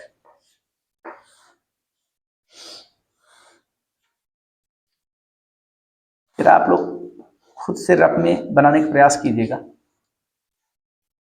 खुद से बनाइएगा, बाकी आंसर इसका 2 सेकंड बाद पता ही लग जा रहा है, तो वीडियो पॉज करके रोक करके आप पहले बनाइए, फिर हमारे वाले से मैच कराइए, सही बना पा रहे हैं, ये डायरेक्शन आपको खूब समझ में आ गया कि नहीं, फायदा हुआ कि नहीं शेडिंग का। बीच वाले ब्लॉक को खींचा जा रहा है, अब बताइए फिर से वही डायलॉग, जिस ब्लॉक को सचमुच चलाया जा रहा है उस पर जितने कांटेक्ट हो सब पर पीछे की तरफ दिखा दीजिए, उसी ब्लॉक पर फिर फटाफट चेंज करते हुए डायरेक्शन दिखा दीजिए। इधर देखिए, पीछे की तरफ, पीछे, बस अब कांटेक्ट के जस्ट ऊपर नीचे बदलते जाइए, कांटेक्ट के जस्ट नीचे था, इसके ऊपर है, इधर चले, कांटेक्ट के जस्ट नीचे ये इधर तरफ दिखा दीजिए, यहाँ पर ही इधर तरफ, बस। अब फ्रिक्शन का नेमिंग करना है तो हो गया, एक कांटेक्ट पर एक दिखाइए, कांटेक्ट बदला तो नाम बदलिए। अगर इसको आप गलती से F1 बोले हैं, इसको भी F1 नहीं बोलिए, उसी कांटेक्ट के लिए हल्का सा ऊपर नीचे की बात। इसको आपने F2 बोला है, इसको भी गलती से F2 ही बोलिए, ये अगला कांटेक्ट नया वाला तो इसको F3 कर दीजिए। समझ में तो खूब आया होगा, एक और हो जाए बस।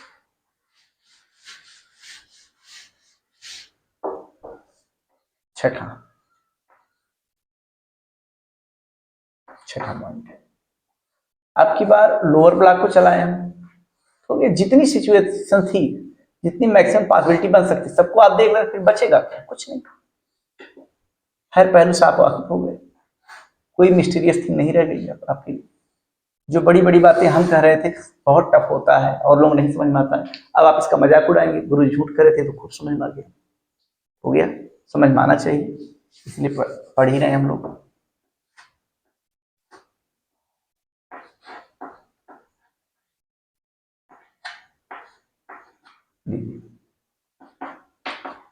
जितने कांटेक्ट हो उस पर पीछे की तरफ, इस ब्लॉक के एक यहाँ कांटेक्ट है, यहाँ जिस पर सचमुच खींचे वहीं शुरुआत करिए, तब कभी गलत नहीं होगा, पीछे की तरफ दिखाई, उसी ब्लॉक पर पीछे जरूर दिखाई, बाकी चेंज करते जाते हैं, बाकी इधर, बाकी इस पर इधर, डायरेक्शन क्रम से चेंज करते जाते हैं, ठीक। अगर इसको F1 बोल रहे हैं, कांटेक्ट बदला है तो इसको F2 बोलिए, वही कांटेक्ट ऊपर नीचे की बात F2 ही रहने चाहिए, वही कांटेक्ट बदल गया तो F3, कांटेक्ट की जस्ट ऊपर नीचे बात है तो F3, ये हो गया। अब डायरेक्शन हम लोग मास्टर हो गए, पूरी बात एकदम समझ में आ गई। ये था स्लाइडिंग फ्रिक्शन का डायरेक्शन, किसी चीज को खींच रहे हैं, घसीट रहे हैं, तो डायरेक्शन क्या होगा। बाकी मैग्नीट्यूड हम लोग बहुत पहले से जानते हैं, म्यू इंटू एन होता है। नॉर्मल एक्शन सबसे ज्यादा यहाँ होगा, क्योंकि तीनों ब्लॉक का वेट यहाँ पे काम करेगा, उससे कम मिडिल ब्लॉक के कांटेक्ट पर होगा यहाँ पर, क्योंकि केवल ऊपर वाले 2 ब्लॉक का ही कांटेक्ट वेट यहाँ काम करेगा, और सबसे कम यहाँ, इस पर केवल ऊपर वाले हल्के ब्लॉक का ही वेट काम करेगा।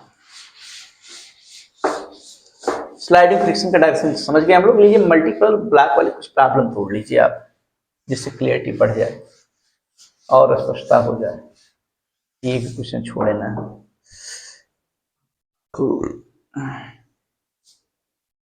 देखिए कुछ अच्छे सवाल,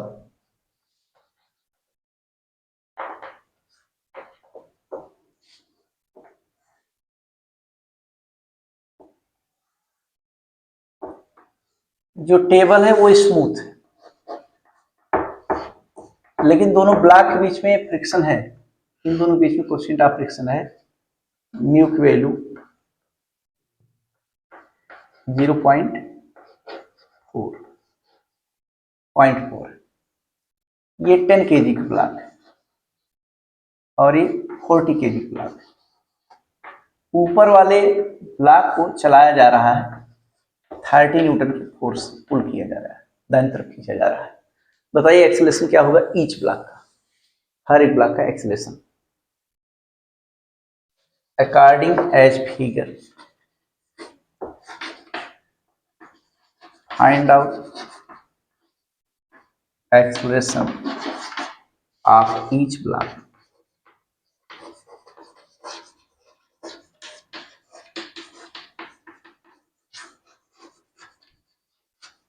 सब ग्राउंड के ही रिस्पेक्ट में पूछा जाता है, जमीन की रिस्पेक्ट में।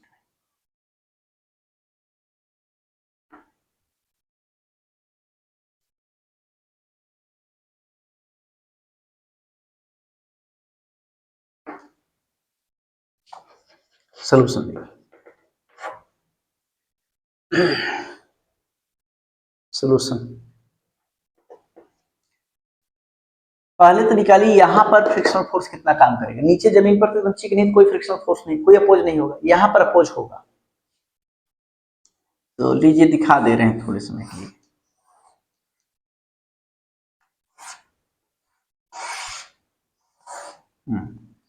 इधर की तरफ फ्रिक्शनल फोर्स काम करेगा F, और वही फ्रिक्शनल फोर्स इधर की तरफ काम कर देगा F। खींच रहे हैं आप 30 न्यूटन 30 न्यूटन, और यहां पर फ्रिक्शनल फोर्स बिल्कुल नहीं, ये स्मूथ चिकना है। ये आपके लिए 10 kg का है और ये आपके लिए 40 किलोग्राम। नीचे म्यू 0 है तो यहाँ पर कोई फ्रिक्शनल फोर्स नहीं काम करेगा, स्मूथ सरफेस है निचला वाला। तो EF निकालिए पहले, EF हो जाएगा म्यू इंटू एन, म्यू है 0.4 और ये mg, तो म्यू है 0.4, एम केवल जो इसके ऊपर एम है 10 और इंटू 10, ये आ गया आपके लिए 40 न्यूटन 40 न्यूटन। अब देख लीजिए, अगर फ्रिक्शनल फोर्स 40 न्यूटन होगा, ये कौन कहे राइट साइड चले, पीछे की तरफ लेफ्ट साइड चलना शुरू कर देगा और ये मजाकिया हो जाएगा। ये सीन दुनिया में कोई रिकॉर्ड ही नहीं करे, कोई कैमरा नहीं रिकॉर्ड कर पाए, फेल हो जाएगा। यानी कुल मिलाकर के ये ब्लॉक, ये फ्रिक्शनल फोर्स इतना तगड़ा है कि ये ब्लॉक अकेले नहीं चलेगा, जब भी चलेगा पूरे ब्लॉक को लेकर चलेगा, क्योंकि यहाँ स्मूथ सरफेस चिकना है, दोनों ब्लॉक को लेकर के चलेगा।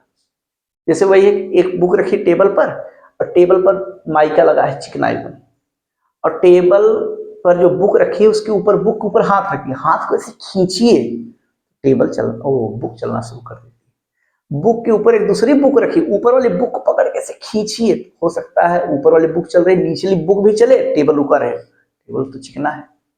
वो उस टाइप का सीन है। यानी यहाँ पर ब्लॉक अकेले नहीं चलेगा, चलेगा तो दोनों साथ चलेंगे। Since F is greater than 30 newton, so contact will not be break, इसका कांटेक्ट नहीं टूटेगा, और नहीं टूटेगा तो नीचे झांक लीजिए, नीचे तो चिकना है, तो ये इन दोनों कांटेक्ट साथ बना रहे, बाकी नीचे वहीं चलना शुरू कर देगा। Contact will not be break, so common expression blocks will move combinedly। Common acceleration क्या आ जाएगा, equal to driving force 30 newton है बाई टोटल मास आपके लिए 10 प्लस 40, यानी 3/5, यानी 0.6 हो गया मीटर पर सेकंड स्क्वायर। अरे भाई 30/50 है, 0 कैंसिल, 3/5 या 0.6। समझ में होंगे, हल्के क्वेश्चन से शुरुआत किया, यानी फ्रिक्शनल फोर्स से ज्यादा अगर है एक्सटर्नल फोर्स तो ब्लॉक का कांटेक्ट छूटे वो चल पड़ेगा, और फ्रिक्शनल फोर्स से कम है एक्सटर्नल फोर्स, फ्रिक्शनल फोर्स ही ज्यादा पड़ जा रहा है लिमिटिंग वैल्यू, तो कांटेक्ट नहीं टूटेगा, तो नहीं चलना होगा, साथ वाले चलेंगे तब उसके नीचे देखेंगे, तब उसके नीचे देखेंगे, इस तरह से। अगला क्वेश्चन, नेक्स्ट प्रॉब्लम।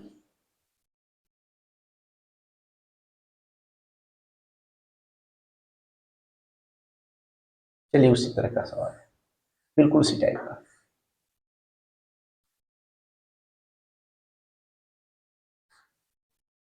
वही एकदम डाटा ही है, जिससे क्वेश्चन क्लियरिटी बढ़ जाए।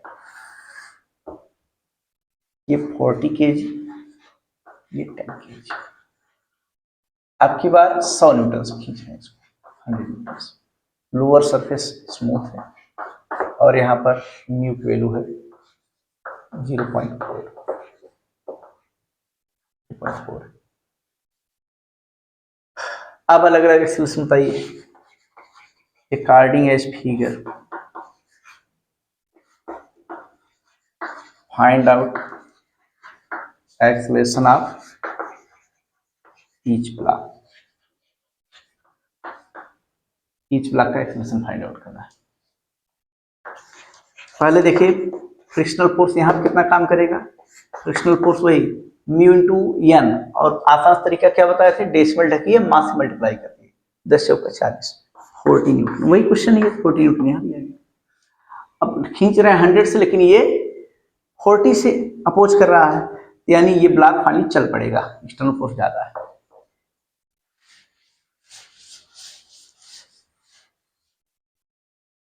इसका फिगर बनाया जाए तो ज्यादा समझ में आएगा आपको।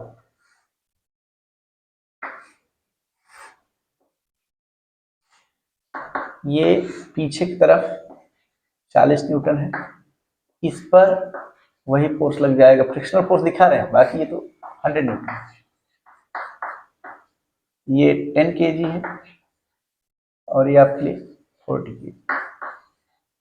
इसका एक्सेलरेशन, अच्छा ब्लॉक अगर चलेंगे भी तो किधर चलेंगे, जिधर सचमुच में एक्चुअल फोर्स लगा उसी डायरेक्शन सब चलना होगा तो चलेंगे, कोई कम कोई तेज या सब साथ, लेकिन डायरेक्शन फिक्स रहेगा, डायरेक्शन मत बदलिएगा।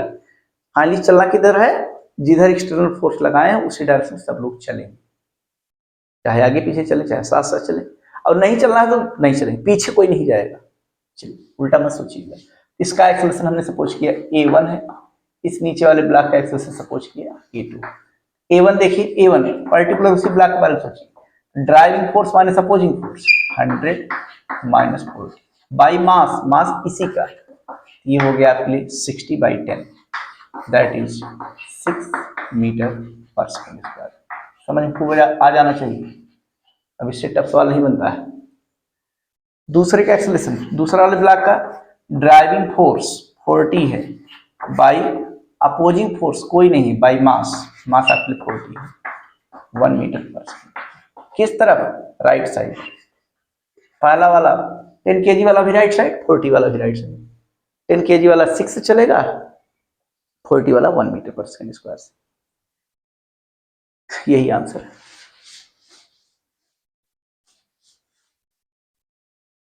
ये मल्टीपल ब्लॉक के अरेंजमेंट थे। एक और क्वेश्चन तगड़ा लीजिए जिसमें 3-4 ब्लॉक वाले हों। लीजिए एक क्वेश्चन और हमारी तरफ से। हर सरफेस खुरदरा है, एक क्वेश्चन और लगा लीजिए।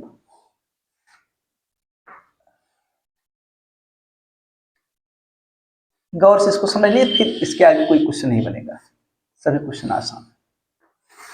ये लास्ट स्टेज का प्रॉब्लम है। ये 2 kg है, 3 kg है और ये 5 kg। कोएफिशिएंट ऑफ फ्रिक्शन यहाँ पर म्यू की वैल्यू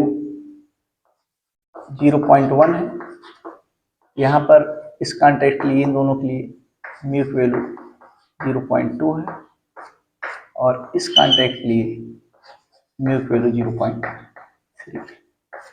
ये भी शो कर लीजिए आप फिगर में। बीच वाले ब्लॉक को 32 न्यूटन से, 32 न्यूटन, ये चलिए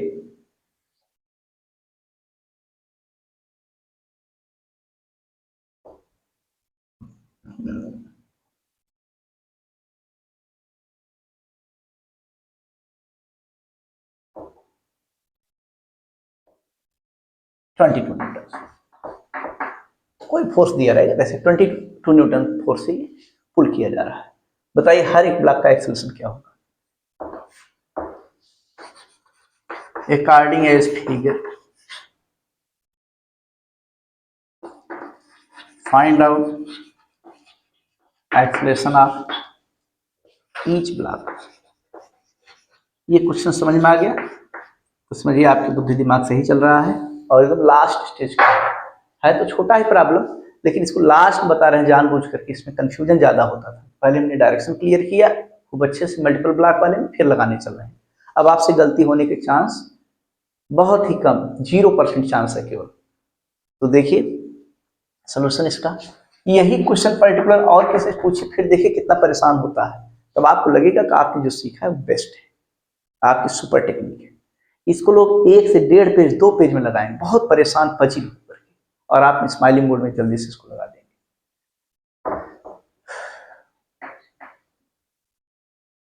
देखिए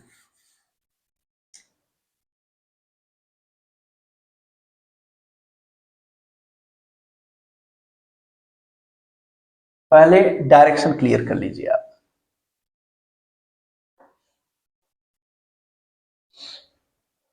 डायरेक्शन क्लियर कर लीजिए फ्रिक्शन का,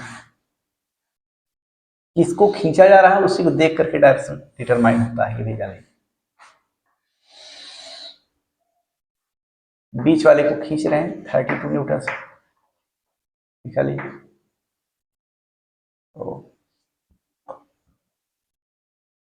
और एक काम और, जरा फ्रिक्शन दिखा लीजिए। फ्रिक्शन इसी पर दिखाएंगे तो पीछे की तरफ, इसी पर दिखाएंगे तो पीछे की तरफ, दो कांटेक्ट दोनों पीछे की तरफ। इसको हमने बोला F1, इसको बोल दिया F2, अलग अलग कांटेक्ट। इधर की तरफ F1 होगा और जस्ट इसके नीचे वही कांटेक्ट है, केवल ऊपर नीचे एक बार, इसको F2 बोलिए। ये बिल्कुल नया कांटेक्ट है तो इसको F3 बोलिए। चलिए एक काम तो कर ही लीजिए आप, F1 F2 F3 की वैल्यू निकाल लीजिए। ये आपके लिए 2 kg है, ये आपके लिए 3 kg, ये आपके लिए 5 kg।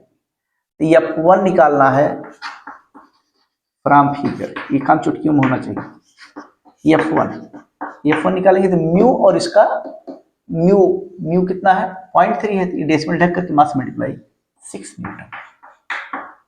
F2 म्यू कितना है 0.2 है, लेकिन मास मल्टीप्लाई, मास कौन, इस पर मास 5 है, 2 और 3 दोनों इस पर लदे हुए हैं, यानी 5 और 2 जा 10।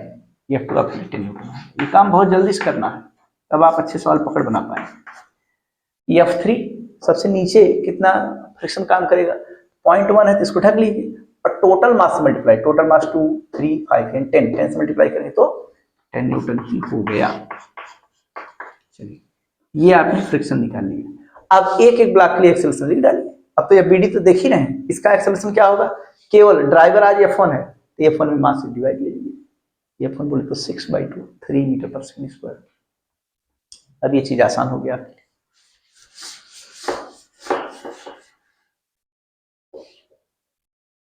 फॉर 2 kg के लिए बताइए एक्सेलरेशन क्या लिख रहे हैं, उसको चलिए A1 बोल दे रहे हैं। A1 क्या हो जाएगा, driving force by mass. F1 आपके लिए 6/2 यानी 3 हो गया, 3 मीटर पर second square right side. 3 kg के लिए आइए, 3 kg के लिए, 3 kg के लिए चलेगा राइट साइड ही, खींच रहा है 32 न्यूटन, 32 न्यूटन अपोज कर रहा है F1, अपोज कर रहा है F2, बाई मास आपके लिए 3 है।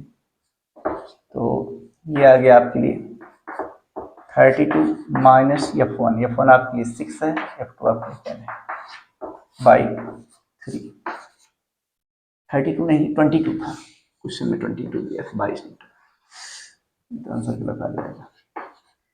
चलिए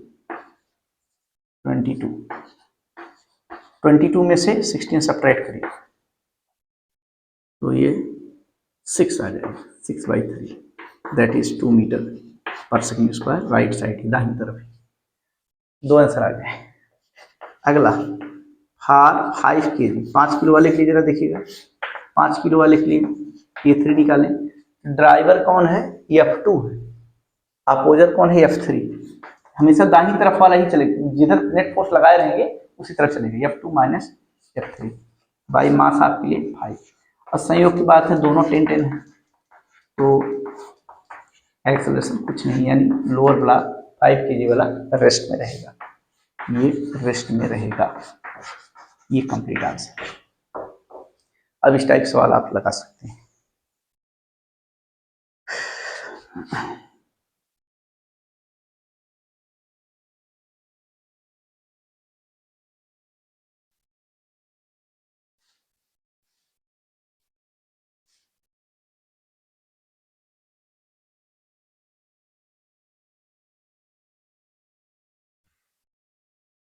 अब हम लोग सीखते हैं रोलिंग फ्रिक्शन का डायरेक्शन। ये टॉपिक आज पूरी तरह से समाप्त हो जा रहा है फ्रिक्शन का।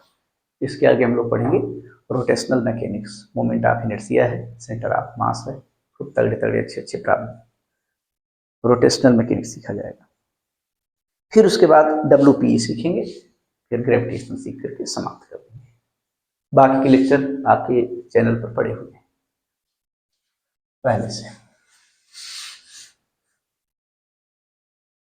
ये छोटी सी है डायरेक्शन ऑफ रोलिंग फ्रिक्शन।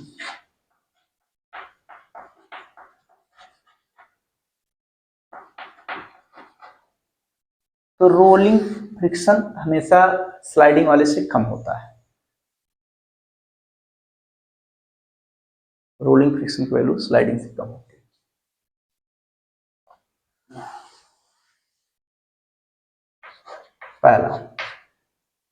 पहला केस देखते हैं। रोलिंग फ्रिक्शन के लिए सबसे खास बात क्या रिक्वायरमेंट है? ऐसा आप ऑब्जेक्ट लीजिए जिसका क्रॉस सेक्शन सर्कुलर हो, जो रोल कर सके। ईंट नहीं लीजिए, ईंट टापल करेगा, लुढ़केगा, एकदम खटाखटा उसमें आवाज आएगी। सर्कुलर क्रॉस सेक्शन होगा तो एकदम फाइन उसमें रोलिंग होनी चाहिए। सर्कुलर क्रॉस सेक्शन ऑब्जेक्ट और सरफेस के लिए सीन बना रहे हैं। ये यहाँ पर कितनी वेलोसिटी से रोल कर रहा है? एंगुलर वेलोसिटी ओमेगा, ग्राउंड पर लुढ़क रहा है। तो फ्रिक्शनल फोर्स किधर होगा? पीछे की आगे?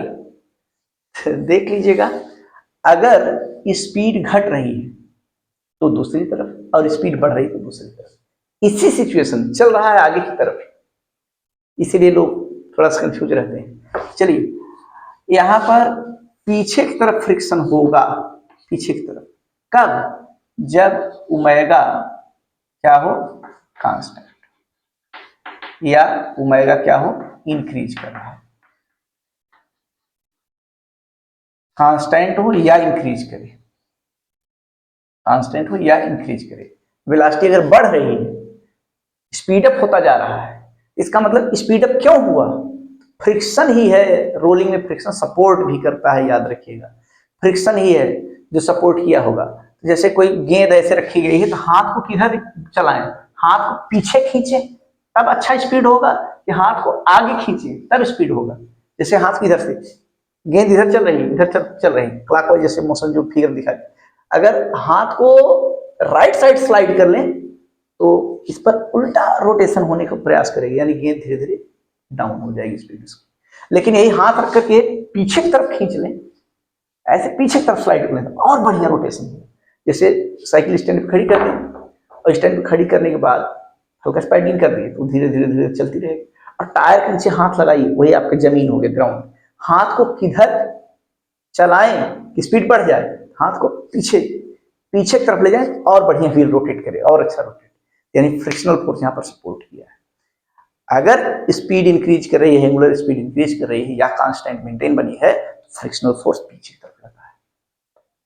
दूसरा केस, दूसरा इसका सीन को समझिए। बहुत लोग फटाक से हमेशा पीछे बोलते हैं, लेकिन ये देखिए दूसरा वाला केस, इस पर स्टार मार्क लगाए। ये तो हो सकता है आप लोग भी कहें भाई आगे चल रहा है पीछे होगा, लेकिन अब इसमें क्या कहेंगे? चल रहा है आगे की तरफ ही, क्लॉकवाइज ही मोशन, एकदम वही सीन है, लेकिन ओमेगा घट रहा है, डिक्रीज कर रहा है, स्पीड कम होती जा रही थी। इसका मतलब फ्रिक्शन ही है शरारती फैक्टर जो स्पीड को कम कर रहा है। फ्रिक्शन किधर लगा होगा? चल रही है गेंद इधर, ऐसे चल रही, तो आप हाथ को इधर खींच लीजिए, उल्टा रोटेशन मिल जाएगा उसको, स्पीड को डाउन करेगा। स्पीड बढ़ रहा है अपोजिट डायरेक्शन में, और स्पीड घट रहा है तो सेम डायरेक्शन में, जिधर रोटेट करा उसी डायरेक्शन में हो जाएगा। ये खास चीजें हैं जो रोलिंग वाले फ्रिक्शन को कुछ खास बना रहे हैं स्पीड के हिसाब से। तो समझ गया होंगे आप लोग, ये दो इंपॉर्टेंट चीजें हैं। तीसरा,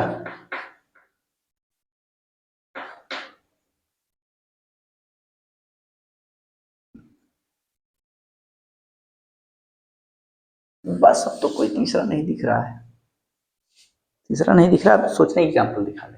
हो गया, दो केस हैं केवल रोलिंग के लिए, बस दो।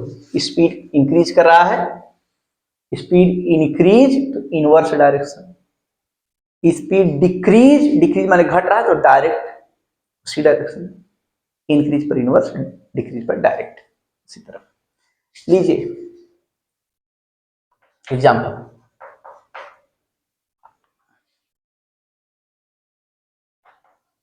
इन केस ऑफ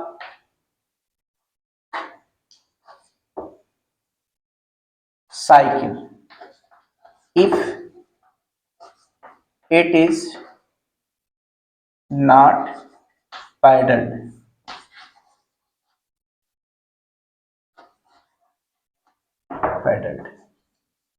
अगर पैडलिंग नहीं की जा रही, साइकिल चल रही है रोड पर लेकिन पैडलिंग नहीं की जा रही, तो आप डायरेक्शन शो करिए।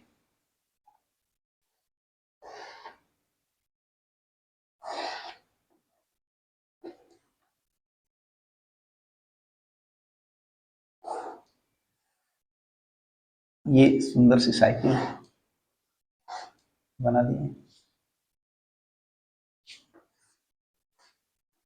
ये चल रही है ऐसे फॉरवर्ड क्लॉकवाइज से बिल्कुल दिख रहा, आगे की तरफ चल रही साइकिल। पैडलिंग हिम्मत हो तो आप कर लीजिए, हम तो नहीं कर पाएंगे। हिम्मत है पैडलिंग करने की, पैडलिंग का जुगाड़ ही नहीं लगाए हैं, कोई चेन ऑन कनेक्शन ही नहीं किए हैं, कहाँ पैडलिंग कर पाएंगे। लीजिए, लेकिन आगे चल रही है, किसी बच्चे से आपने खुश करा लिया, आगे चल रही है। आप बताइए यहाँ पर अगले पहिए पर किधर फ्रिक्शन काम करेगा, पिछले पहिए पर, अगले पहिए पर फ्रिक्शन पीछे की तरफ काम करेगा, क्योंकि आगे साइकिल चल रही है और फोर्स नहीं लगाना पड़ रहा है, बिना मेहनत के चलती चली जा रही थी, इसका मतलब फ्रिक्शन सपोर्ट कर रहा है। सपोर्ट कब करेगा, जब पीछे लगेगा।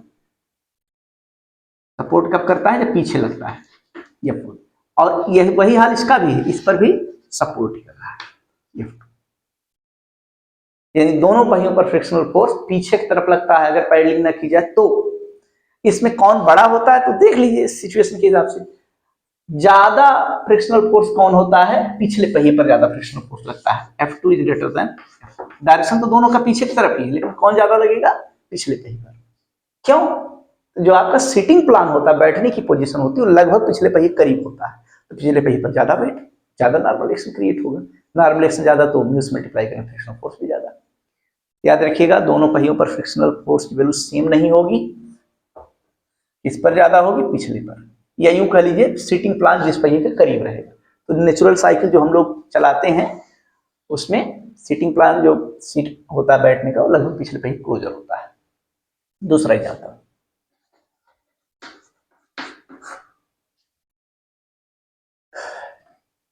इन case of cycle, if it is being pedalled, pedalling जारी है,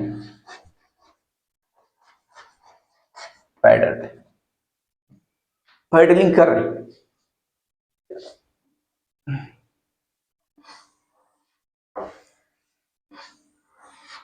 अगर आपसे कोई पूछ ले बताइए पैडलिंग क्यों कर रहे हैं, क्या जरूरत है, तो आप कहेंगे पैडलिंग ना करते तो रुक जाती, पैडलिंग ना करते तो रुक जाती, यानी रुक रहा था पिछला पहिए, तभी तो पिछले पहिए चेंज कनेक्ट करके आपने पैडलिंग किया। बस अब कुछ नहीं बोलेंगे, ठीक है, बना दिखा। साइकिल खरीदना महंगा है, आसान नहीं है, काफी महंगी हो गई, 4,000 5,000 रुपए, बनाना आसान है, तुरंत बना लीजिए साइकिल, साइकिल तैयार है। अब इसमें जुगाड़ लगा दे रहे हैं पैडलिंग का भी, चेन कनेक्शन कर दे रहे हैं, आप पैडलिंग कर सकते हैं, ओरिजिनल वाली साइकिल बन गई। हाँ, तो पहला पहिया किसी चेन कनेक्शन नहीं है, पहले पहिए पर कोई फोर्स नहीं लगाना पड़ रहा है, ये खुद से चल रहा है, क्लॉकवाइज, खुद से चल रहा है ऑटोमेटिकली, यानी पहले पहिए पर जो फ्रिक्शन होगा वो मददगार है, पीछे की तरफ लगा होगा। दूसरा पहिए पर चेन लगा है, पैडलिंग करने की जरूरत पड़ रही है, इसका मतलब दूसरा पहिया रुक रहा होगा तो फ्रिक्शन ही रोक रहा होगा।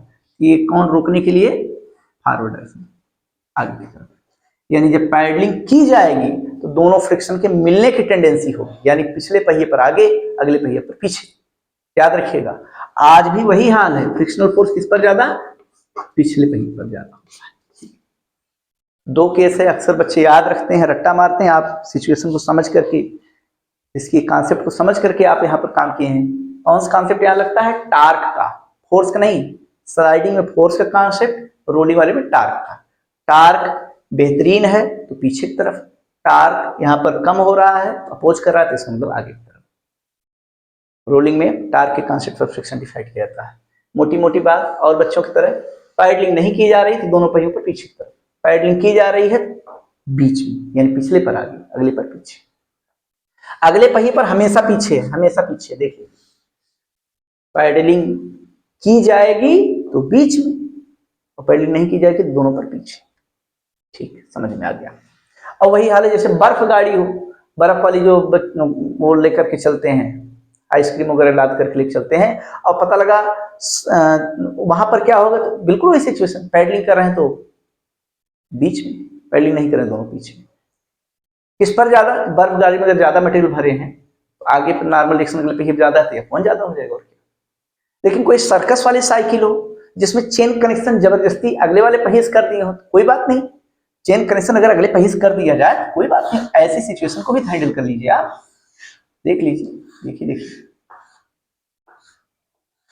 सर्कस की कोई नई साइकिल है, नई वैरायटी, जिसमें चेन कनेक्शन अगले पहिए से कर दिया, बस उसी तरह सोच लीजिए। इसमें फ्रीली चल रहा है पिछला पहिया, पिछला पहिया फ्रीली चल रहा है, इसका मतलब फ्रिक्शन सपोर्ट कर रहा है पीछे, और इसको फोर्स लगाना पड़ रहा है, चलाना पड़ रहा है, इसका मतलब ये रुक रहा होगा। और कौन रुक रहा होगा? फ्रिक्शन। फ्रिक्शन कैसे रुकता है? ये उल्टा टार्क बना है, उल्टा टार्क बना बनेगा। अगर इस तरह की नई वैरायटी की सर्कस वाली साइकिल है जिसमें चेन कनेक्शन आगे है, तो पैडलिंग करने पर बाहर बाहर, पिछले पर पीछे, अगले पर आगे होगा। ये नई वाली साइकिल है, देख लीजिए, याद रखिए। अब पैडलिंग ना करें तो कोई बात नहीं, चाहे सर्कस क्यों चाहे नॉर्मल, तब क्या होगा? दोनों पर पीछे, दोनों पर पीछे पर। पैडलिंग करने पर सर्कस वाली मशीन बदल जाएगा, दोनों पर दूर दूर होगा, यानी पिछले पर पीछे, अगले पर आगे। एक प्रॉब्लम करके इस टॉपिक को समाप्त करते हैं। ये प्रॉब्लम देखिए, यहां पर पूछा गया गलती से, दो इंक्लाइंड प्लेन है, एकदम सिमिलर, एकदम एक जैसे, identical. This with the figure number 1 and this with the figure number 2. एक में गेंद रोल करते हुए नीचे आ रही, और एक में ये गेंद है रोल करते हुए ऊपर जा रही, रोल करते हुए, लुढ़कते हुए। एक में छोड़ दिया गया नीचे आ रही है, और एक में से लुढ़का दिया गया से ऊपर जा रही है। आपको बताना है दोनों सिचुएशन में फ्रिक्शन फोर्स का डायरेक्शन क्या होगा। अकॉर्डिंग एज फिगर दो हैं,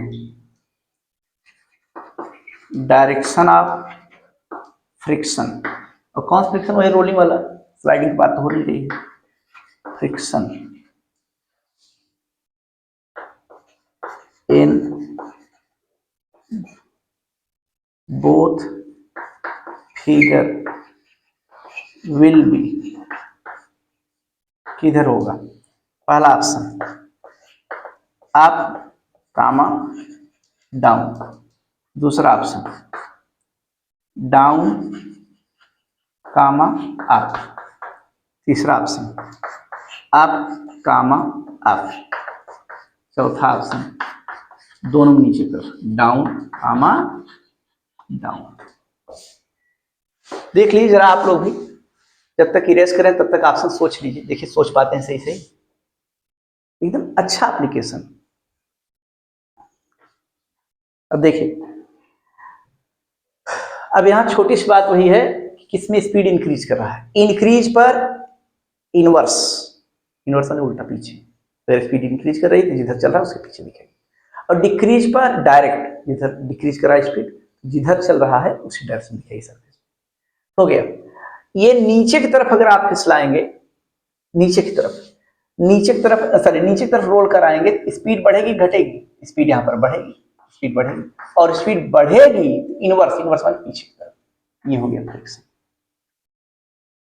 और ऊपर जब रोल करा चढ़ाएंगे धीरे धीरे इसके हाथ पांव में दर्द होगा, मन में ऐसे मिचली आएगी, मन नहीं करेगा चढ़ने का, यानी स्पीड इसकी डिक्रीज करेगी। स्पीड डिक्रीज करेगी तो डायरेक्ट, डायरेक्ट माने चढ़ रहा है ऊपर, ऊपर एक तरफ लग जाए फ्रिक्शन, तब तो अपोज करेगी, इधर एक तरफ लगे तब स्पीड इधर घुमाएगी। अब तो देख ही रहे होंगे, नीचे उतर रहा था, ये नहीं बताएगा मेगा बढ़ेगा घटेगा, तो हम लोग बुद्धि विवेक काम कर रहा है। नीचे उतर रहा है तो स्पीड बढ़िया होगी, इंक्रीज करेगा, इंक्रीज करेगा तो इनवर्स इधर चला इधर उल्टा, और डिक्रीज कर रहा है तो डायरेक्ट। कौन सा ऑप्शन हुआ? दोनों में ऊपर, अप अप, कौन सा ऑप्शन है? सी, अप एंड अप। रोलिंग के लिए, डायरेक्शन के लिए, अगर ओमेगा, ओमेगा डिक्रीज कर रहा है, डिक्रीज, डिक्रीज पर डायरेक्ट, डायरेक्ट माने उसी डायरेक्शन, ओमेगा इंक्रीज कर रहा है, इंक्रीज पर इनवर्स, इनवर्स माने उल्टा, जिधर चल रहा है उसकी अपोजिट डायरेक्शन। इंक्रीज कर रहा था तो चल रहा है नीचे तो अपोजिट डायरेक्शन, डिक्रीज कर रहा था, डिक्रीज पर डायरेक्ट चल रहा था ऊपर, डायरेक्ट ऊपर। अब क्या चाहिए? टॉपिक पूरा पूरा समाप्त हो, एनएलएम और फ्रिक्शन पूरी तरह से फुल फ्लेज एंड हुआ। टॉपिक का अच्छे ढंग से हम लोग टर्मिनेशन कर लिए हैं, पूरा टॉपिक हम लोगों की मुट्ठी में है, एक मुट्ठी में एनएलएम है 10 लेक्चर में और दूसरे 5 लेक्चर में फ्रिक्शन है। पूरे टॉपिक का हम लोग एंजॉय कर रहे हैं, खूब अच्छे ढंग से हम लोग पढ़े भी हैं। बुक का क्वेश्चन एक भी नहीं छूटेगा, बुक का एक आध दो छूट जाता है कोई बात नहीं, लेकिन कंपटीशन के आने वाले सवाल एक भी नहीं छूटेंगे, खास करके नीट के लिए तो ये रामबाण है। क्लास ओवर होती है, समय समाप्त हुआ। धन्यवाद, थैंक यू सो मच।